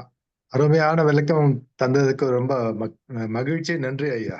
மன நிறைவோட இருக்கு ஐயா நீங்கள் கொடுத்த இந்த வகுப்பு. நன்றி, நன்றி ஐயா. ஐயா பேர் சொல்லுங்க ஐயா. தயாரன் திருப்பதி ஐயா. சரிங்க ஐயா, சரிங்க. நன்றி, மகிழ்ச்சிங்க ஐயா. என் முடி வேர் கால்ங்களாங்க ஐயா? அது நான் இப்ப சொல்ல மாட்டேன். கேள்வி கேட்டுருங்க. எவ்வளவு சிந்திக்கிறீங்க, இதை சிந்திங்க. புரியுதுங்களா? ஏதோ இதுவும் கூட ஓடட்டும். எவ்வளவு பாடங்கள் ஓட போகுது. 5 நாள் கழிச்சு தான் அடுத்து முடிவு. அதனால வந்து 5 நாள் கழிச்சு கண்டிப்பா உங்களுக்கு சொல்லித்தரேன். புரியுதுங்களா? ஒரு கேள்வி கேட்டேன், ஆனா கரெக்டான பதில் நீங்க சொல்லிடுவீங்க. அதுக்காக தான். ஆனா மயிருக்கு வாய் இருக்கு, அது மட்டும் நான் கண்டுபிடிச்சேன். பெரிய லெவல்ல யூடியூப் எல்லாம் போய் பயங்கரமா போன் வருது. உலகத்திலேயே மயிருக்கு வாய்க்கிறத கண்டுபிடிச்ச மூலிகை மகேந்திரன் ஒருத்தன் தான். மீதி யாருமே ஒரு ராக்கெட் விட்டு கண்டுபிடிச்சிங்கிறான். தடையில இருக்கிற மயிருக்கு இருக்கிற வாயை கண்டுபிடிச்சேன். சரி, நன்றி, மகிழ்ச்சி. கண்டுபிடிங்க. எல்லாரையும் சிரிக்க வைப்பேன் பாருங்களேன். குழுவே சிரிக்குது. அத்தனை பேரும் சிரிச்சுன்னு இருக்கிறாங்க. இப்போ 10 வருஷமா குடும்பத்துல சிரிக்காதகிறாரா கொண்டு வந்து விட்டு பாருங்க, சிரிக்க வச்சிடுவோம் நான். புரியுதுங்களா? அதுக்காக நன்றி. எல்லாரும் ஒரே தட்டுல சாப்பிடலாம். நீங்க ஊட்டிக்கு போறீங்க. சரி, மகிழ்ச்சி. 5 நாளைக்கு ஒரு முறை வந்துருவேன். எல்லாரையும் ஊட்ட வச்சிடுவேன். சரி, குழுவுல பதிவு வரும், பாக்குறேன் இன்னைக்கு. எங்க ஐயா தண்ணி வந்து குடிக்க வேணுங்க. ஆனா தண்ணி வந்து தாக எடுத்தாதான் குடிக்கணுங்கிறீங்க. ஆனா ஒரு நாளைக்கு கம்பல்சரி 2 லிட்டர் தண்ணி குடிங்க அப்படின்னு சொல்றாங்க இல்லைங்க ஐயா? அது எந்த விதத்துல சாத்தியம்? அது ஒண்ணு. பசித்தன்மையோடயே நம்ம இருக்கிறது ரொம்ப நல்லதுங்களா? பசிச்சா சாப்பிடுறோம் இல்லைங்களா? அதை விட பசித்தன்மையோட கொஞ்ச நேரம் இருந்தா நல்லதுங்களா? இப்போ பசின்னா என்னவேன்னு நடத்தல. பசின்னா உங்களுக்கு வந்து நடத்திடுறேன் என்னன்னு. பசியில வந்து 2 இருக்கு. உடல்ல வந்து அந்த பசி கெட்டு போயிடும். அந்த கெட்டு போனதுல மாட்டிக்கும். அது கெட்டு போனாலும் பசி எடுக்கிற மாதிரி இருக்கும். ஆனா அந்த டைம்ல உங்களை கூர்ந்து கவனிச்சீங்கன்னா, உங்களுக்கு ஒண்ணு நான் என்ன சொல்லிவிடுனா, உங்களை மட்டும் கூர்ந்து கவனிக்கிற ஒரு அறிவை உங்களுக்கு திருப்பி நான் சொல்லிக் கொடுக்குறேன். உங்களுடைய உடலில் பசி எடுத்து உடலை கவனித்தால் வயிற்றில் சுகம் இருக்கும். இதுதான் இங்கதான் எல்லாரும் மிஸ் பண்றது. அப்படி ஒரு சுகமாக இருக்கும். அதுதான் நல்ல பசி. அந்த பசியில் நீங்க சாப்பிட்டு பாருங்க. அனைத்தும் ஒரு வயிற்றுல காற்று சுத்துற மாதிரி ஒரு பசி எடுக்கும். அந்த பசி என்ன ஆகுதுன்னா, நல்ல பசியாக இருந்தது. அதிகம் பசி பெருகி விட்டது. டீ ஓவரா எரிஞ்சா என்ன தாறுமாறா போகும்ல. அப்ப அதனோட அந்த டைம்ல வந்து ஓவர் அது மாதிரி வந்து வயிற்றுல காத்து சுத்துதுன்னா, கொஞ்சோண்டு தண்ணிய குடிச்சிட்டு ஒரு 10 நிமிஷம் கழிச்சு சாப்பிடுங்க. அந்த கொதி நிலையை கொஞ்சம் அடக்கிடுங்க. அடுப்பு ஓவராகும் போது தாறுமாறா கொதிக்கும். கொஞ்சம் உள்ளகிற கட்டையை எடுத்துட்டோம் அப்படின்னா அந்த கொதி நிலை. கொஞ்சோண்டு தண்ணி நிறைய குடிக்க தேவையில்ல. நீங்க அந்த அதிகம் பசி எடுத்து நீங்க உணவு சாப்பிட்டீங்கன்னா, உள்ள தாறுமாறா வாயு தொல்லை வந்து சுத்தம், வயித்த பெரட்டும், உருட்டும். இதெல்லாம் நீங்க கண்டுபிடிங்க. உங்களுக்குள்ள போய் இது எல்லாமே என்னுடைய உடலில் நான் கண்டுபிடித்தது. கொஞ்சோண்டு அதிகம் தண்ணி குடிக்க தேவையில்ல. அந்த பித்த நீரோட வெப்பத்தை கொஞ்சம் குறைக்கணும். அடுப்பு எடுக்கிற மாதிரி தான் உள்ளகிற விறகு எடுத்துட்டா கொதி நிலை அடங்கிட்டல. அந்த அரிசிக்கும் அந்த தண்ணிக்கும் அந்த பாத்திரத்துக்கு ஏத்த மாதிரி கொதி நிலை இருக்கணும். நீங்க 5 இட்லின்னா அதுக்கு ஏத்த மாதிரி இருக்கணும். அது அதிகமாயிடும். இதை புரிஞ்சுங்க. வயிற்றில் ஒரு சுகம் இருக்கும். அந்த சுகம் வருகிற நேரத்தில் நீங்கள் சாப்பிடணும். நான் இந்த ஆபீசர் அந்த ஆபீசர் இந்த வேலைக்கிற அதெல்லாம் பசி ஏத்துவது. நீ எந்த ஆபீசர் இப்போ வந்தது? ஆதியில் அது கிடையாது. ஆதியில் என்ன இருந்ததோ லாஸ்ட்ல முடிவு வரல அந்த பசி இந்த உடலை மெயின்டைன் பண்ணினே இருக்கும். அதுக்காக இது புரிஞ்சுங்க. தண்ணி என்பது என்ன அப்படின்னா, நீங்கள் வந்து உங்களுடைய தாகத்துக்கு ஏற்றவாறு இப்ப பனி காலத்தில் எல்லாருமே கொஞ்சம் தண்ணி கம்மியா தான் குடிப்பாங்க. அதிகம் குடிக்க முடியாது. வெயில் இருக்கும்போது தான் தண்ணி அதிகமா கேட்கும். ஆனா அதுக்காக கொஞ்சம் அதுக்குன்னு ரொம்ப தண்ணியும் வந்து குறைச்சிடாதீங்க. கொஞ்சம் வெதன்னு கொஞ்சம் வந்து சூடு ஏத்தியாவது அதிகம் குளிர் இருக்குன்னா கொஞ்சம் நீங்க சூடு ஏத்தி நீங்க வந்து குடிங்க. குடிக்கும் பொழுது உங்களுக்கு வந்து என்னன்னா, அந்த கழிவு வந்து இப்ப வீடு கழுவுற மாரி தான். இப்ப இந்த வந்து உள்ள எல்லாத்தையும் கிளீன் பண்ணும். இந்த நரம்பு மண்டலத்துல தான் வந்து கிளீன் பண்ணும். ரத்தம் போற இடத்துல வந்து வெப்பம் அதிகமாகும். அந்த வெப்பத்தை வந்து கட்டுப்படுத்தும் அது வந்து. அதனால கொஞ்சமா தண்ணி எடுத்துக்கங்க. இந்த குளிர் காலத்துல கொஞ்சம் லைட்டா இருக்கட்டும் வெதவெதப்பு. ரொம்ப வெதவெதப்புனா, அது மாரி குடிங்க. நான் இந்த அளவுன்னே நான் சொல்ல மாட்டேன். நான் எந்த ஒரு ம். கல்வியும் ஒருத்தர் கூட தப்பா நான் போதிக்கவே மாட்டேன். கொஞ்சம் அதான் குளிரா இருக்குன்னா வெதவெதப்பா குடிங்க. அவ்வளவுதான். அதான் ஒரு நாளைக்கு 2 லிட்டர் குடிக்கணும் கம்பல்சரி குடிக்கணுங்கிறாங்கல்ல அதுக்கு தான் கேட்டேங்க. அப்படிலாம் கம்பல்சரின்றதே கிடையாது. உங்களுடைய உடல பொறுத்தது. நான் மம்டி எடுத்து அண்ட வாட்டுறேன். நான் 4 லிட்டர் குடிக்கிறேன் இன்னைக்கு. புரியுதுங்களா? ஒரு நாள் ரெஸ்ட் எடுக்கிறேன். 1 1/2 லிட்டர் தான் குடிச்சேன் நானு. என் தாகம் தான் முடிவு எடுக்கும் அதுக்காக. அதான். ஐயா, என்னுடைய நன்றி. அனுபவத்தை பகிர்கிறேன் ஐயா. சொல்லுங்க ஐயா. ஒருத்தருடைய உடல் கட்டமைப்பு ஒரு வகையாக இருக்கும் ஐயா. ஆகையால் ம். நீர் என்றது அவசியம். ஆனால் அதிக பருகக்கூடாது. எப்போது தாகம் எடுக்கிறதோ அந்த அந்த சமயத்தில் 20, 30 ml இல்லது அதிகபட்சம் 50 ml ஜாஸ்தி எடுக்கக்கூடாது என்றது நான் புரிந்திருக்கிறேன் ஐயா. அது ம். ஒரு நாளைக்கு 1.5 லிட்டர் எடுக்கலாம், 2 லிட்டர் எடுக்கலாம். அவருடைய அந்த உடல் எவ்வளவு கேட்கிறதோ அதுக்கு தகுந்த மாதிரி தான் எடுக்க வேண்டும் ஐயா. அதிகமாக பருகக்கூடாது. அரை மணி நேரம் 1 மணி நேரத்துக்கு தாகம் எடுக்கும்போது 20 ml 30 ml எடுக்கலாம். 50 ml அதிகபட்சம். அதுக்கு மேல் எடுக்கக்கூடாது ஐயா. உணவு அருந்தும் அரை மணி நேரத்துக்கு முன்புதான் எடுக்க வேண்டும். உணவு அருந்திய அரை மணி நேரம் பிறகுதான் எடுக்க வேண்டும் என்று நான் நன்றாக புரிந்து இருக்கிறேன் ஐயா. உணவு அருந்தும் பொழுது அதிகம் தண்ணீர் அவசியமில்லாத வகையில் உணவை நன்றாக மென்று விழுங்க வேண்டும். அப்போது தண்ணீர் தாகம் வராது. இதுவும் உணவு குழாயிலும் அடைப்பு ஏற்படாது ஐயா. அது நான் புரிந்திருக்கிறேன். சரி. மற்றபடி உணவையும்